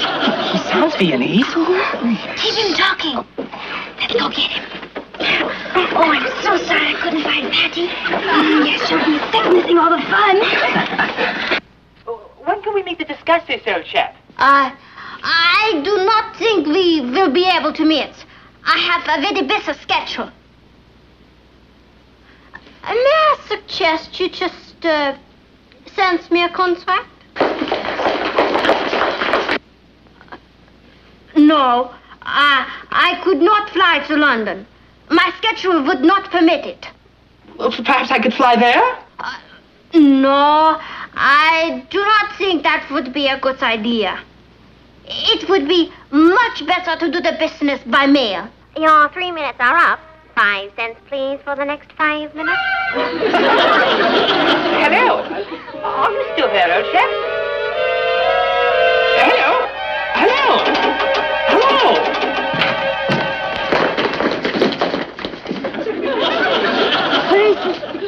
Where's who? Simon Says. Was a man in here just using a phone? Was that Simon Says? Oh, he just ran out of here. Oh, what did he look like? Well, he was about 6'4", gray bushy hair, and a monocle. He looked Viennese. Oh, he slipped by us. It's all right, Simon. Mr. Brewster didn't even ask me about your identity. He just wanted to talk about the anniversary.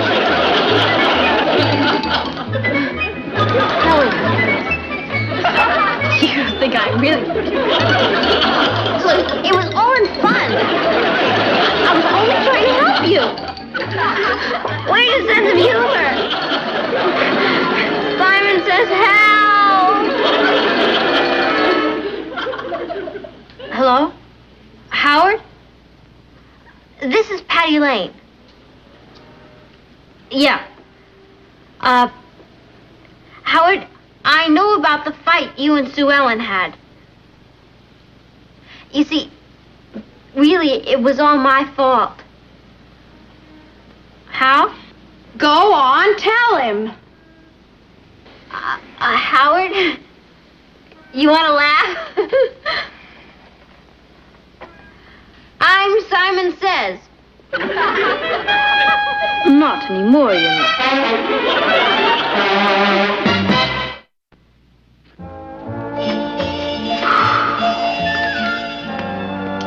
Hey, business seems to be off tonight. Where are all the crowds? Back with their boyfriends where they belong. Oh, I see. I understand you're not in the columnist game anymore. That's right. I've been demoted to selling want ads. They have a new Simon Says. Who is it this time? I hear it's one of the teachers. Well, you'll have to go some to replace you. I know how to handle boys. I guess I'm just no good at advising others. Where's Richard? Oh, him? I guess I advised myself out of Richard, too. I wrote to the new Simon Says about it. You know what he said? Stay home and forget it. I'm leaving now. You have a date with George tonight, huh? Yes. Any advice? No. I'm glad everything's straightened out between you two. Funny you being the one to catch me. Someone had to do it. That must be George.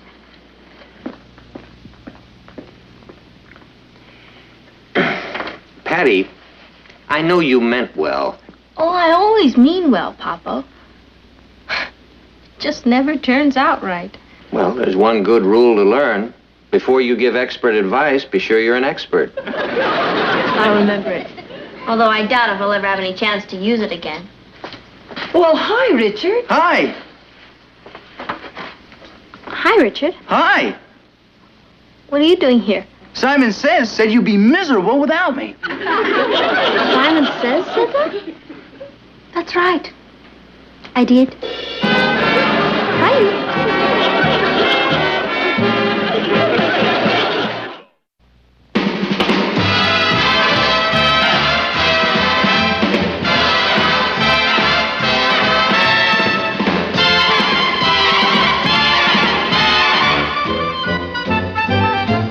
Here's Kathy, who's lived most everywhere, from Zanzibar to Berkeley Square. But Patty's only seen the sights a girl can see from Brooklyn Heights. What a crazy pair.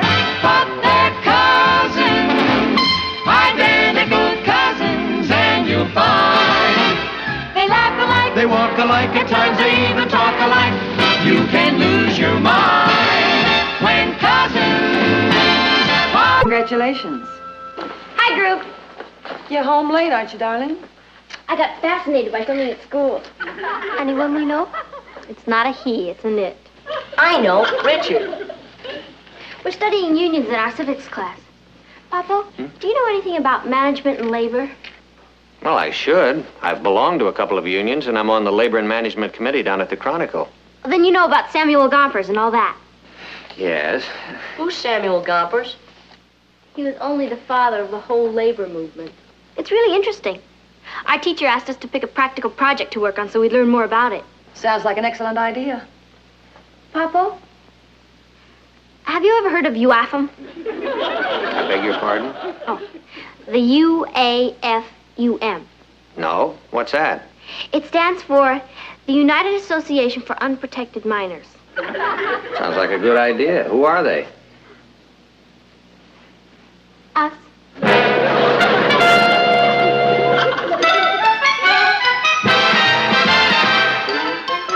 Meet Kathy, who's lived most everywhere, from Zanzibar to Berkeley Square. But Patty's only seen the sights a girl can see from Brooklyn Heights. What a crazy pair. But they're cousins, identical cousins all the way. One pair of matching bouquets, different as night and day. Where Kathy adores a minuet, the ballet russe, and crepe Suzette. Our Patty loves her rock and roll, a hot dog makes her lose control. What a wild duet. Still they're cousins, identical cousins, and you'll find they laugh alike, They walk alike, at times they even talk alike.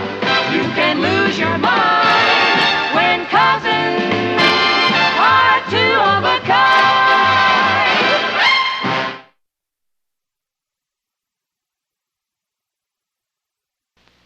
Patty, you're not serious about forming this union, are you? I certainly am, cousin. What do I need a union for? I'm just a kid. I'll tell you what you need a union for, kid. How much is your allowance? 50 cents a week. How'd you like 75? I need a union. You don't need a union to deal with your own family. They give you everything you want. Oh, sure. But this way we'll have more strength. Now when they give us something, they're doing us a favor. Once we're unionized, they have to give us what we want. Patty, I have a feeling there's disaster ahead. Will you stop being a worry bird and leave everything to old Patty? How soon do I get my 75 cents, old Patty? Immediately. We're going to call a meeting of labor and management. We're here as a grievance committee for the UAFUM. Oh? What's your grievance? Kathy's father has just sent her an increase in her weekly allowance. I feel it only fair that I should have an increase, too. When she says I, she means we. Oh, yes, I'm speaking for the entire membership. Well, as management, your mother and I feel we should point out that being the member of a union carries its obligations as well as its privileges. We understand that, Papa. Patty, do you feel you really need a union? Well, certainly. Everybody's unionized today. It's kind of a status symbol. I don't really think it's necessary, Patty. Papa, it's part of the American way of life. What do you think, Martin? Well, I suppose it can't do any harm. Then we get the raise in our allowances?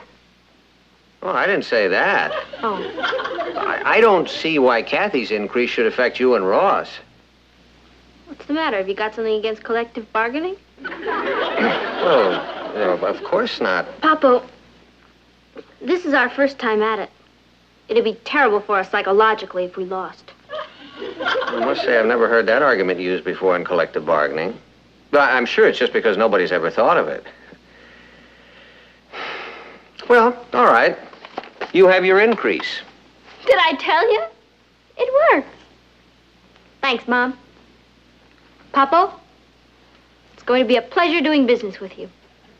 Your management was real hard. Membership, we need another meeting.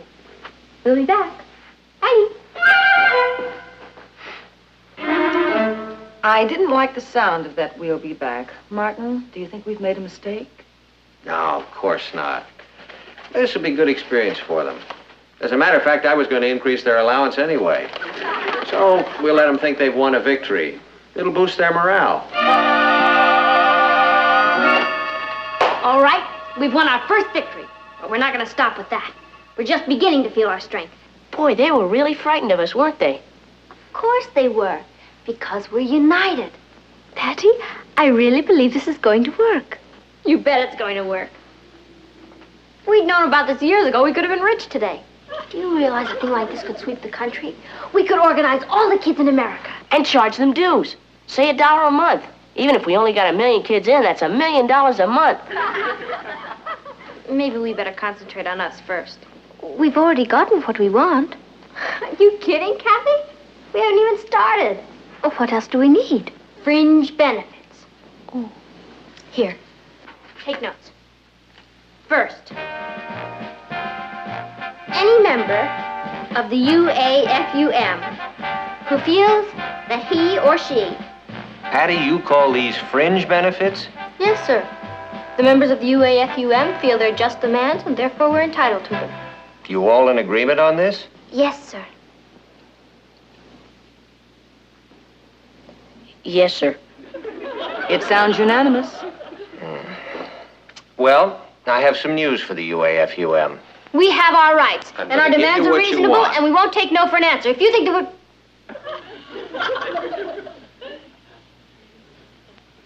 What did you say? We're going to give you what you want. It's like magic. Of course, there are 1 or 2 little things you'll have to do in return for these privileges. Sure, anything. Now, you want to be guaranteed a movie every Saturday night. Yeah? In exchange for that, you'll wash the dishes every night. That sounds fair. Good. And you want to stay up an hour later every night. Well, let's make that a half hour later. We accept. In exchange for that, you'll clean the patio every Saturday and wash the car once a week. It's a deal.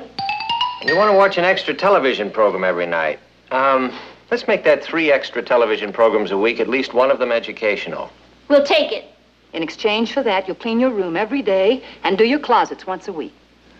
That's okay. Well, that's it then. You've just seen a successful example of collective bargaining. You know something? I like this collective bargaining bit.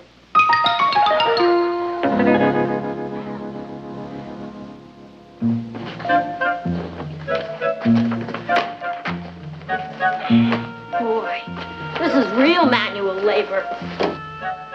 Why don't we form a union? Don't worry, it's worth it.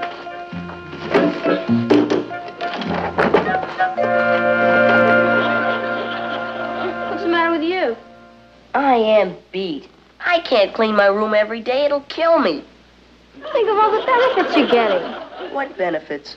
I've been working so hard I wouldn't know a fringe benefit if it came up and hit me in the face with a wet towel. Are you sure Samuel Gumper started this way? Hey,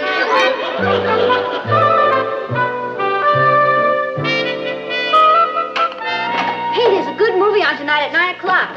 The Monster Who Conquers Yonkers. I think I'll go to bed a little early tonight, Patty. I'm awfully tired. Me too. Boy, being unionized sure is exhausting.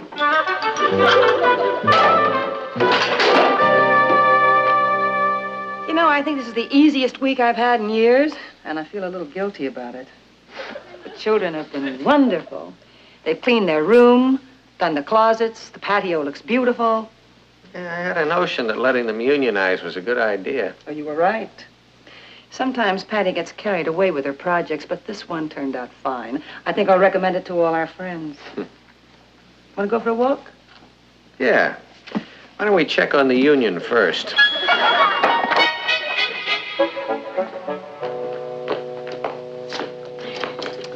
Well, looks like you're doing a very good job. Thank you, Uncle Martin. While you're down there, Patty, be sure you get the hubcaps. Oh, I wouldn't forget the hubcaps, Papa. We're going out for a while. Enjoy your television program. Thanks a lot. See you later. Come on, honey. Bye. Bye.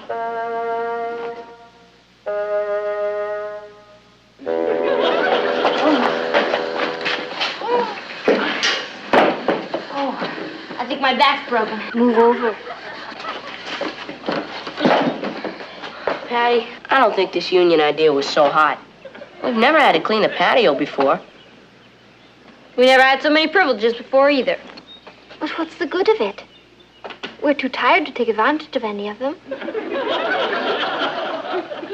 You know something, Kath? You're right. I think we've been outmaneuvered. We've been turned into slaves. I just want to tell the kids that we're leaving.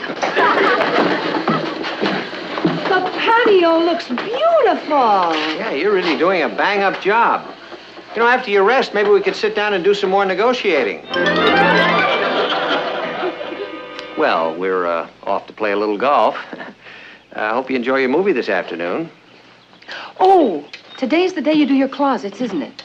Well, I'll check them over when I get back. See you later. Bye. Patty, please don't do any more collective bargaining. I'm exhausted now. Don't you worry. I got us into this. I'll get us out of it. Tomorrow's another day.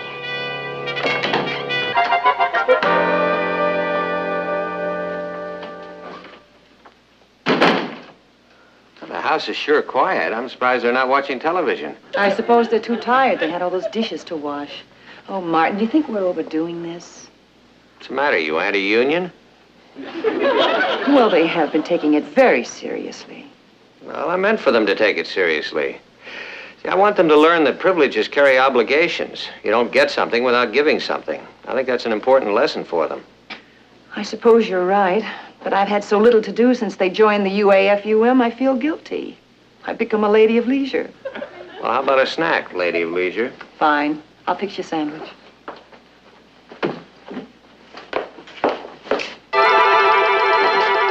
Look at this. What a mess. Looks like they haven't laid a finger on it. What do you think happened? I don't know. We better call a meeting of the Labor Relations Committee. All I know is we had an agreement and you broke it unilaterally. What does that mean? It means you were supposed to have washed the dishes. We want automation. Automation? That's right. An automatic dishwasher. Well, we're not getting a dishwasher. That was not part of our agreement. Maybe not. But we figured out that we're putting in too many hours. We don't even have enough time for our fringe benefits. There aren't enough hours in the day. We could cut school. I have a better idea. You could cut out television. Oh, no. We already won that as a fringe benefit. You can't take it away from us. And we want a 5-day week. Yeah. We work hard at school all week. We want Saturday and Sunday to rest. What about cleaning the patio? We won't use the patio. What about the dishes? We'll eat off paper plates. see. Now do we get the dishwasher? No, you don't. Well, then I guess the meeting is adjourned. Membership?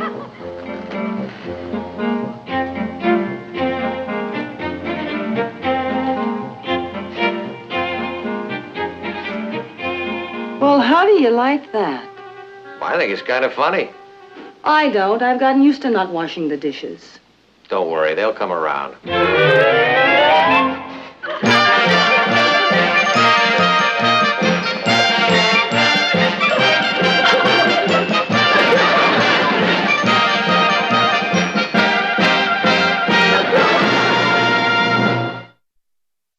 Do you realize that they have been parading up and down the block with those signs all morning? I think it's kind of funny. I don't. I want you to stop them. Well, there's one way to stop them, but it's a little drastic. Let's do it. Boy, you should have seen the crowd we collected. It was quite exciting. Yeah, people want to donate money. You should have taken it. Taking it? That's right. As of now, your allowances have been cut off. No work, no pay. However, you can reinstate our old agreement and go back to work. Without a dishwasher? Without a dishwasher. I have to have a meeting of the membership. Excuse us. Everyone in the UAFUM? Follow me. It worked. We haven't had their answer yet. Don't worry, they can't get along without their allowances. There's no point in going on, Patty. We put up a good fight, but we lost. What, are you some kind of quitter? I am. Before I joined this union, I was getting 50 cents a week.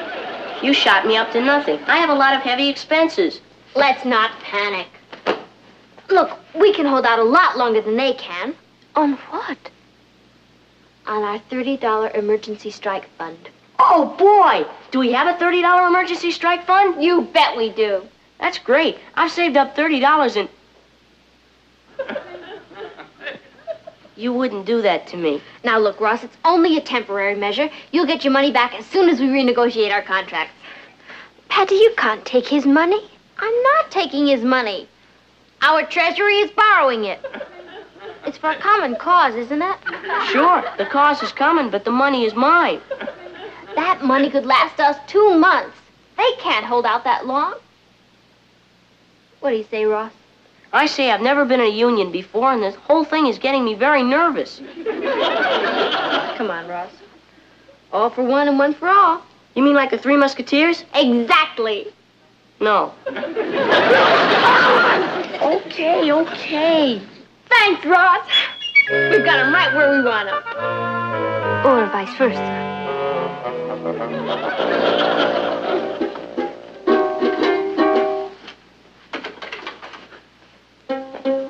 Aren't you two getting up? It's 10 o'clock. It's Saturday. You mean you're going to stay in bed all day? Probably, Aunt Natalie. I see. How long is this going to go on? About 2 months. You're going to become vegetables lying around in bed all day. That's what I told. We'll be all right, Aunt Natalie. Isn't there some way that we could settle all this? I mean, it's the first time we've ever had any union trouble around here. Our grievance committee is willing to negotiate. All we want are our rights. Your father and I think that we're right. We think we're right. I see. Well, good luck.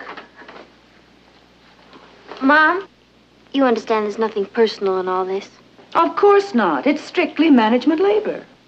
Labor, management. Do you know something terrible? What?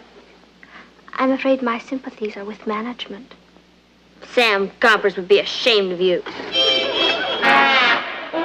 Oh, this is ridiculous.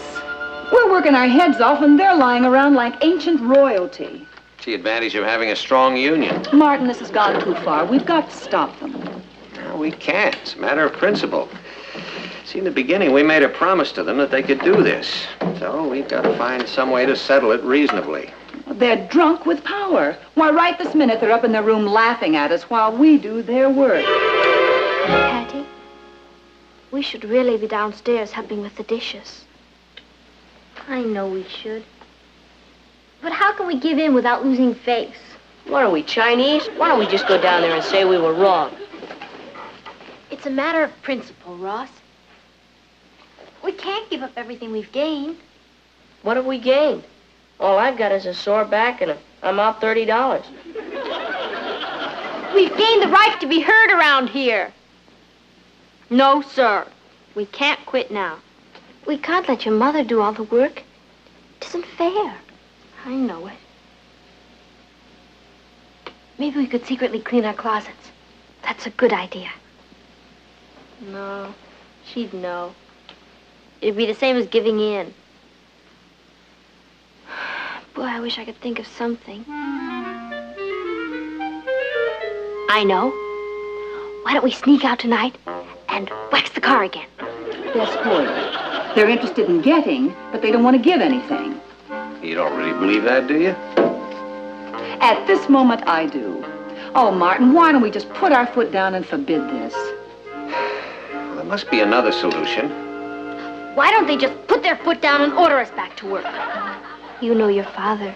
He wouldn't do that. Yeah, Papa's got principles. We're stuck. Patsy, we've got to find a solution.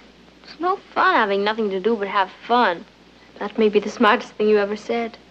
Maybe the only smart thing I ever said. Couldn't we at least clean this room? It's a mess. No, not until they're ready to negotiate. Are you sure you're doing the right thing? Boy, I sure hope so. It's a big responsibility taking a whole union on your shoulders. On your feet. The management has just sent for the grievance committee. Did you hear that? They've given in!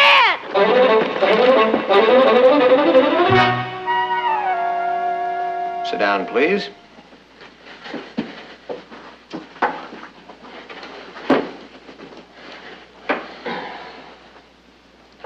Ross said you wanted to see the grievance committee. Yes. We'd like to get this matter settled. So would we. We see no reason why we can't settle it right now.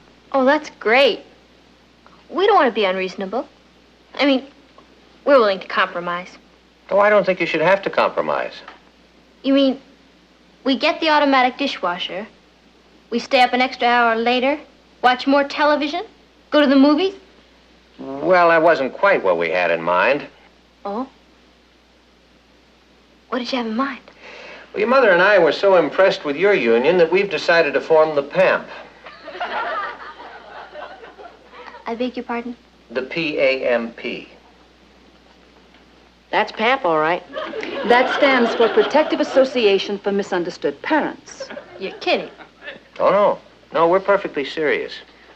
I can't tell you how thrilled I am about it. For instance, I voted myself an 8-hour day. That means you can have your choice of breakfast or dinner. I won't be able to cook both. But you're our mother. I'm a union member first and a mother second. Oh, boy.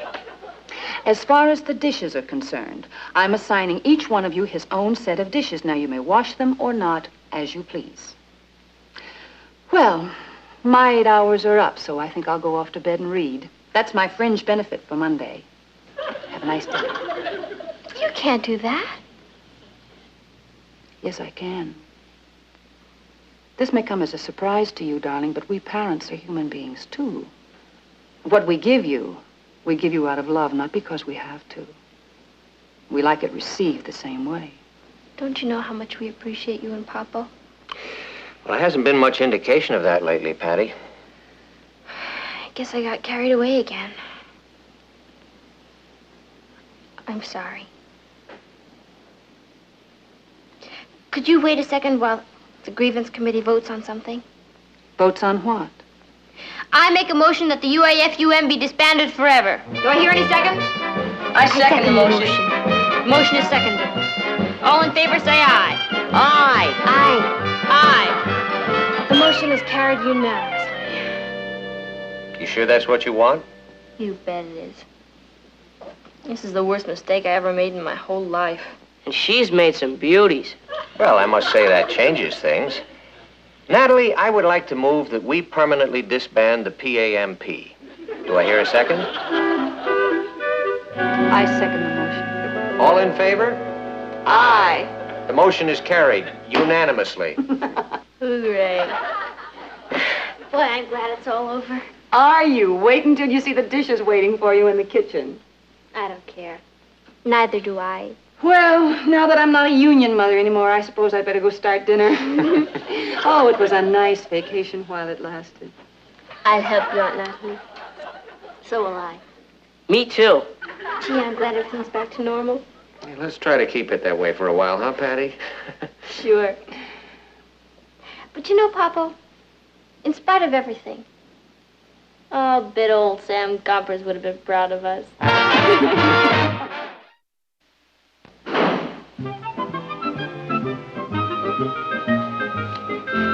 Hi, Goop. You're late, darling. I got fascinated by something at school. What did you say? Guess what we're studying in our zoology class? Live snakes. Look at this. Hey, Patty, no, what are you... What's everybody so excited about?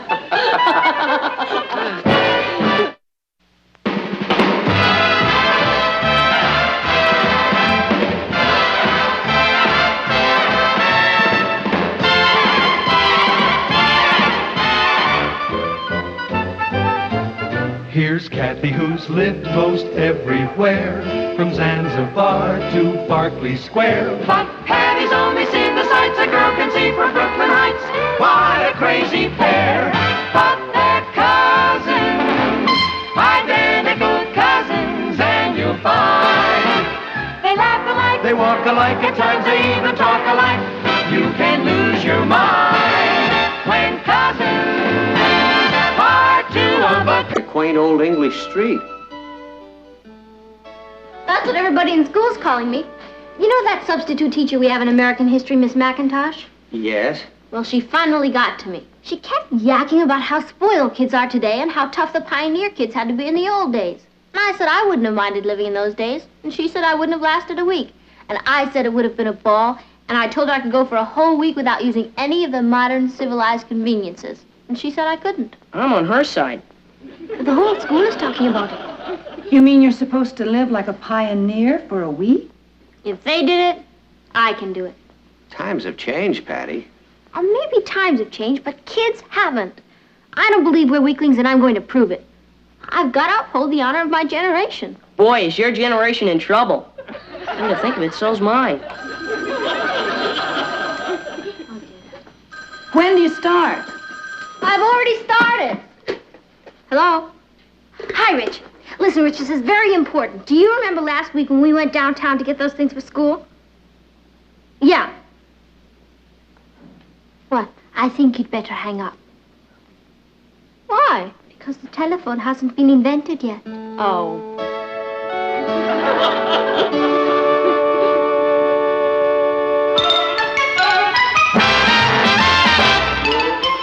Meet Kathy, who's lived most everywhere, from Zanzibar to Berkeley Square. But Patty's only seen the sights a girl can see from Brooklyn Heights. What a crazy pair, but they're cousins, identical cousins all the way. One pair of matching bookends, different as night and day.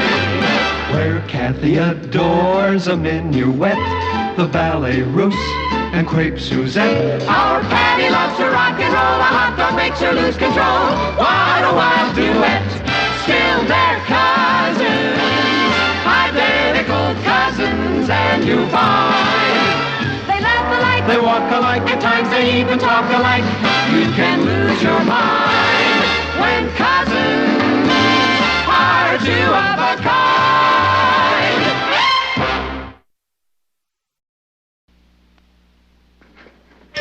Patty, what exactly did you tell your teacher?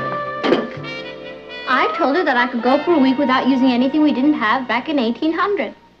Do you have any idea what you're letting yourself in for? Pablo, I've got to prove that kids today aren't soft. Except in the head. Can't we put him up for adoption? Who'd have me?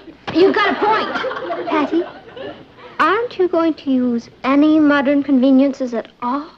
If it wasn't invented by 1800, forget it. And you've agreed to do this for a whole week? That's right. I'm out to prove that Miss McIntosh is wrong. Look, if I should slip up now and then, I want all of you to remind me. Oh, we'll remind you. Okay. Oh, I forgot to tell you the big news. Coach Edwards has practically picked me to be cheerleader captain at the big track meet next Saturday. Every girl in school was after it. Congratulations. Well, I better get dressed. Richard is taking me to a dance tonight. They had dancing back in 1800. I checked. Patty? Yeah? Are you going to bathe before you dress? Of course. They did take baths in those days. Not with hot running water, they didn't.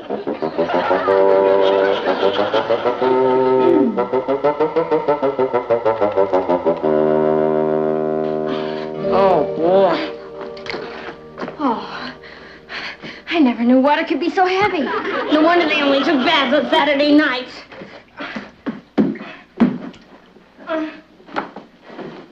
How does she get herself into these crazy situations? I don't think it's so crazy, Ross. I'm on Patty's side. I like what she's trying to prove. You know what I think? I think she's going to set us back 100 years. How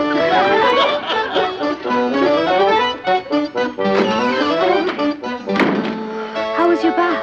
For the Eskimos. By the time I poured the last bucket of hot water into the tub, it was ice cold.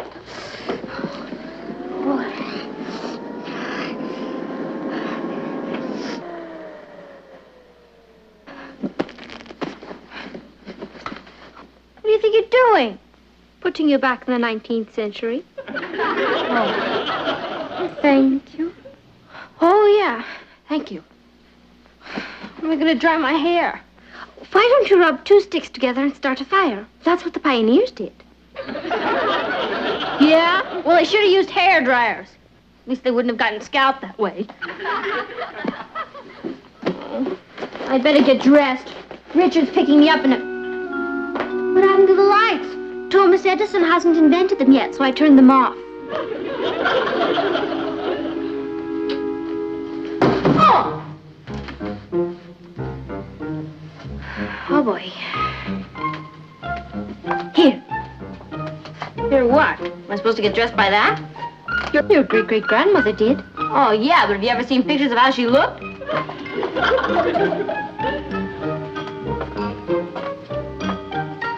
Me and my big mouth. Oh, that's an interesting hat. I couldn't get my hair done.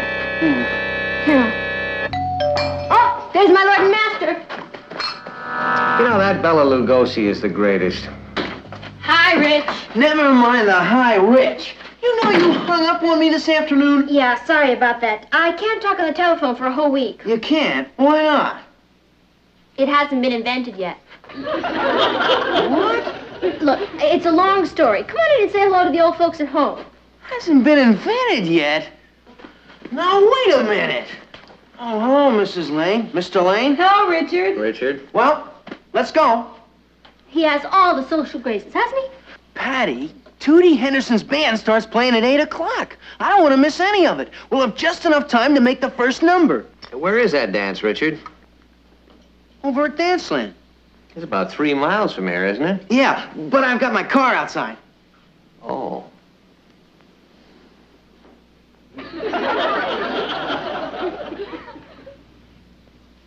I forgot. You forgot what? Automobiles. I'm afraid your car's gonna have to stay right where it is, Richard. How are we gonna get to the dance? Walk?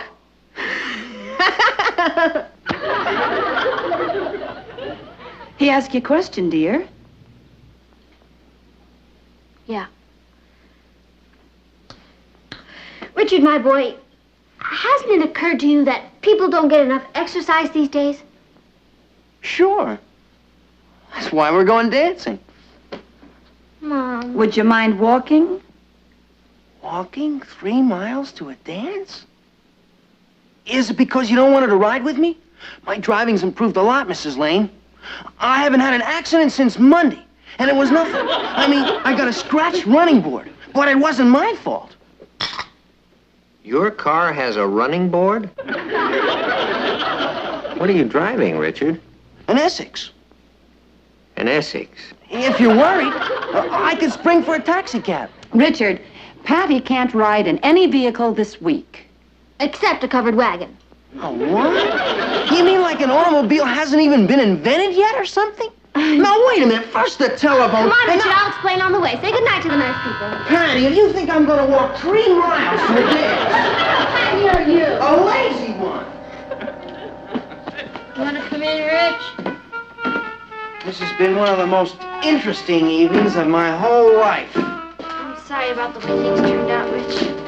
I didn't mind walking 3 miles to Danceland, but the 10 miles back... Patty, why do we have to leave when we got there? I told you because they were using microphones And pioneers didn't have microphones. Yeah. And now you want me to do this right, don't you? Sure, but without me. I'll see you next week when you come out of orbit and return to our time zone. You know, sometimes I think you really are an escaped Martian. Sorry, Rich. Oh, forget it. And I mean forget it. Rich. Good night. Good night. And watch out for the wild Indians. Is that you, Patty? Mm-hmm.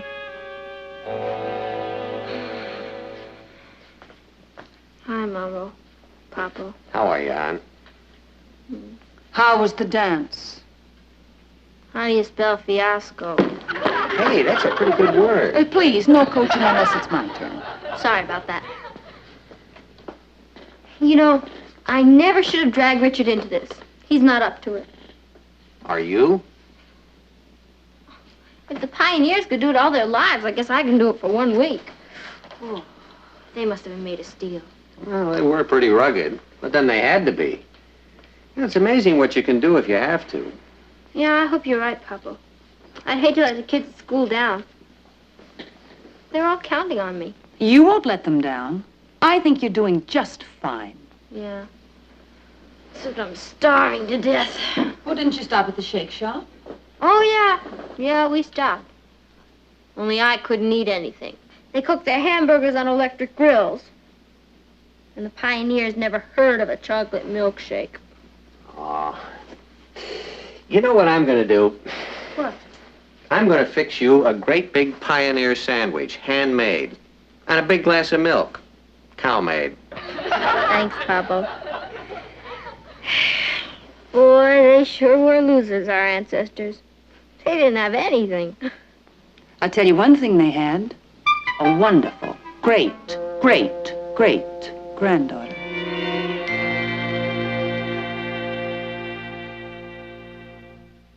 One of us in this room is the murderer, and I'll tell you who it is. It's...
I'm sorry you're not going to the movies with us, Patty. Yeah, so am I.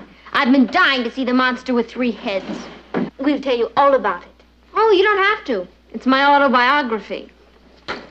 Good night. Night. Hi, Kathy. Pioneer lady, you sure you don't want to go skating? I bet they ice skated. In the middle of a heat wave? Okay, see ya. Have fun. If you're going ice skating, put on a heavier sweater. Got one on a rig. We're leaving, darling. You sure you don't want to go to that jazz concert with us? I'd love to. But it'd be cheating. I don't think the pioneers went to jazz concerts. You know, we're really proud of the way you're sticking to this, honey. Oh, there's nothing to it. You know, a lot of kids would get bitter about having to take icy baths and walk everywhere and not watch television or use electric lights or telephones or go to movies or jazz concerts. A lot of kids. But not you. No. That's wonderful, darling. We'll be back early.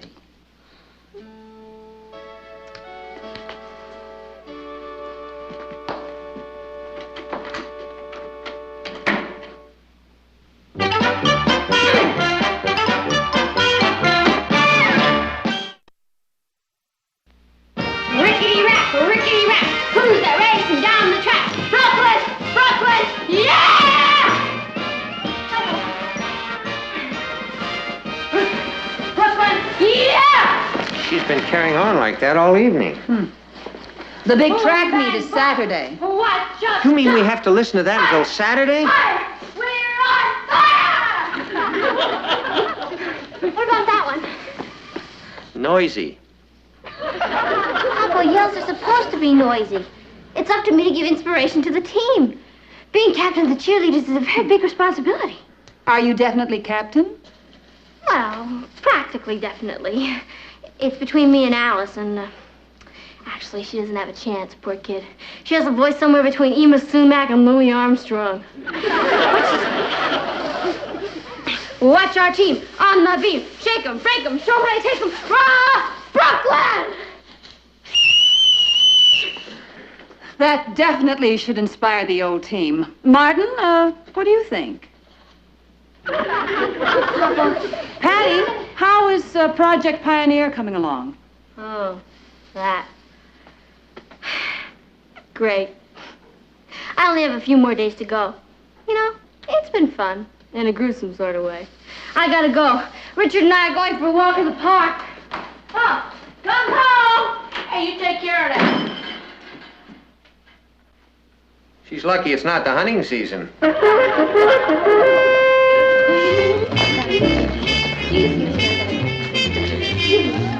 What do you have, Kathy? Oh, Sammy, I think I'll have a cheeseburger and a chocolate milkshake.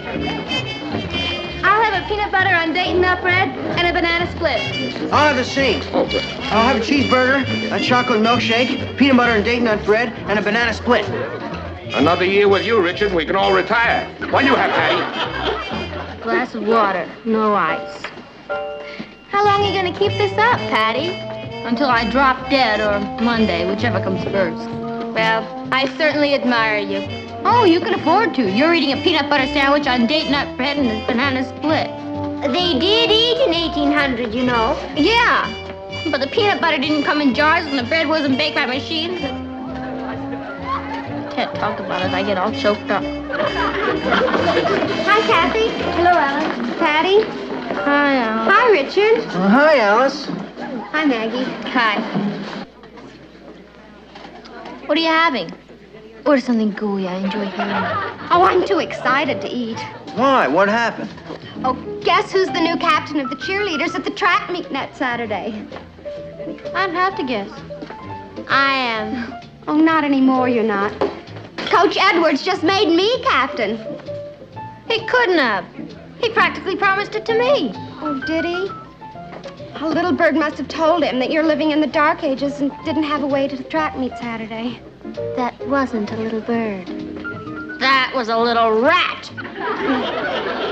Waiter, some cheese for my little friend here.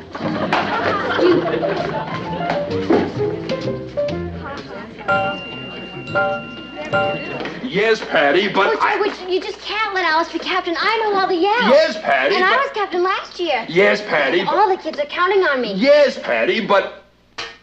Aren't you going to interrupt me? Of course not. Go on, sir. Well, It's just not fair. It just isn't fair. I should have stayed with yes, Patty, but... I'm sorry.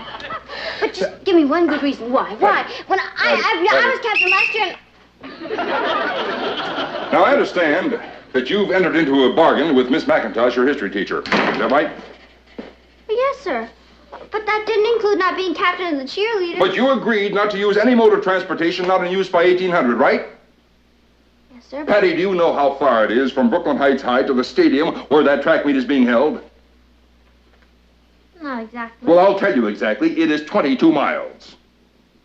Is that all? No, that is not all. If you're returning, it's 44 miles. I thought it was more than that. Now, when does your agreement with Miss McIntosh end? This Monday. Now, the track meet is this Saturday. You're going to have to make a choice, Patty. Do you want to get out of this thing with Miss McIntosh? No, sir. I've suffered this long. I'm going to finish it. Well, then you can see my problem. Obviously, you can't be to that track before noon on Saturday unless you use a bus or a car or a train. Coach Edwards, Huh? if I'm on that field by 12 noon Saturday, will you let me be captain of the cheerleaders? Patty, if you can keep your bargain with Miss McIntosh and still be at that field at noon on Saturday, you can have my job. That won't be necessary, but thanks. See you on the field Saturday. Yeah,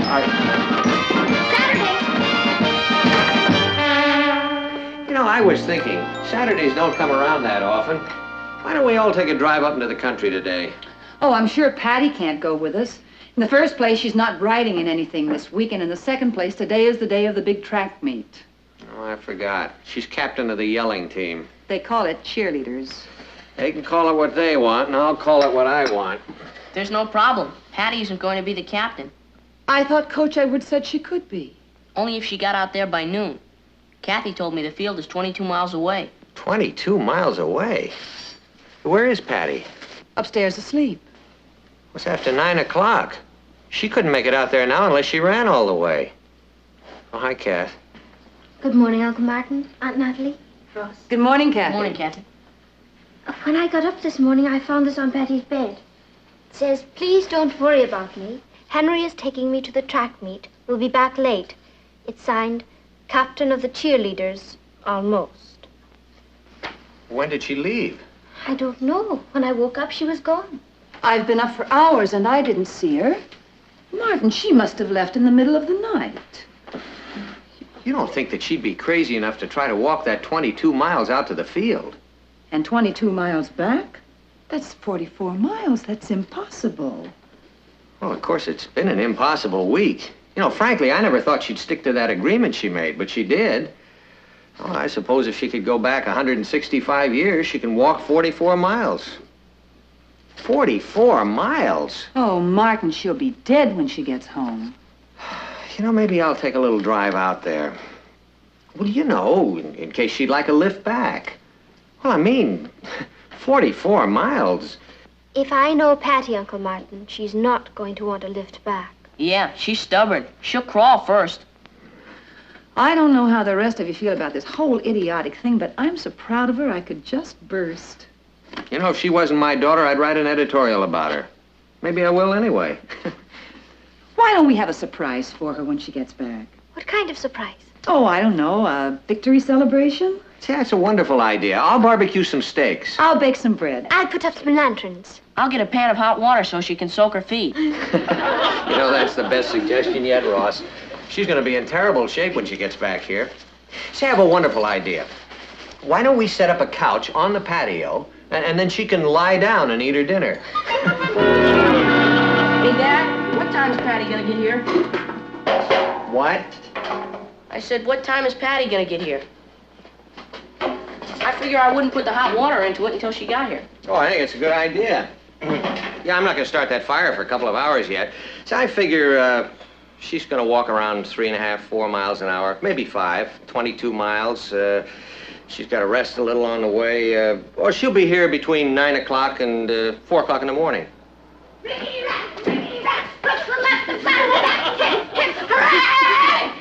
Oh, you should have been there, Papa. We won everything. The 100-yard dash, the 50-yard dash, the broad jumps, the hurdles, everything.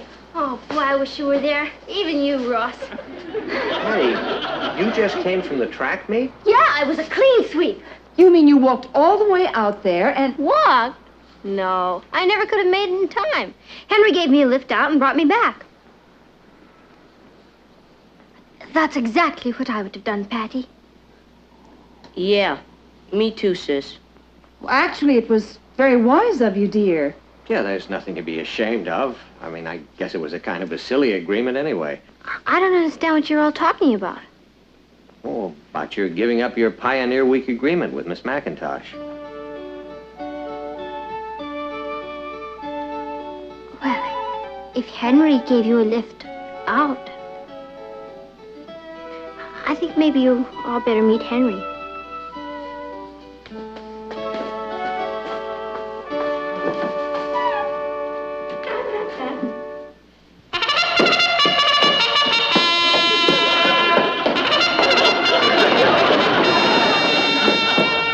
Henry, Say hello to the group.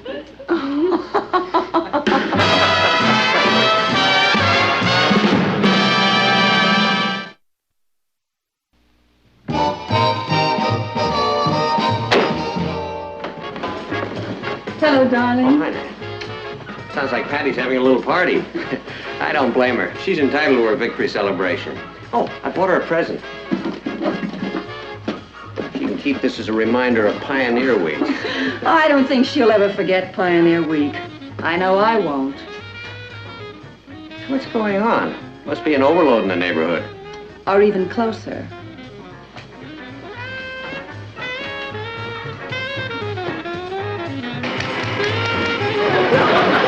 You're crazy. I'll bet you I could. How much you want to bet? All right, you got it. I'll start for 1 week next Monday. Okay. Gung-ho! Oh, hi, Papa. I'm glad you're home. I want to ask you a question. What period did the caveman live in?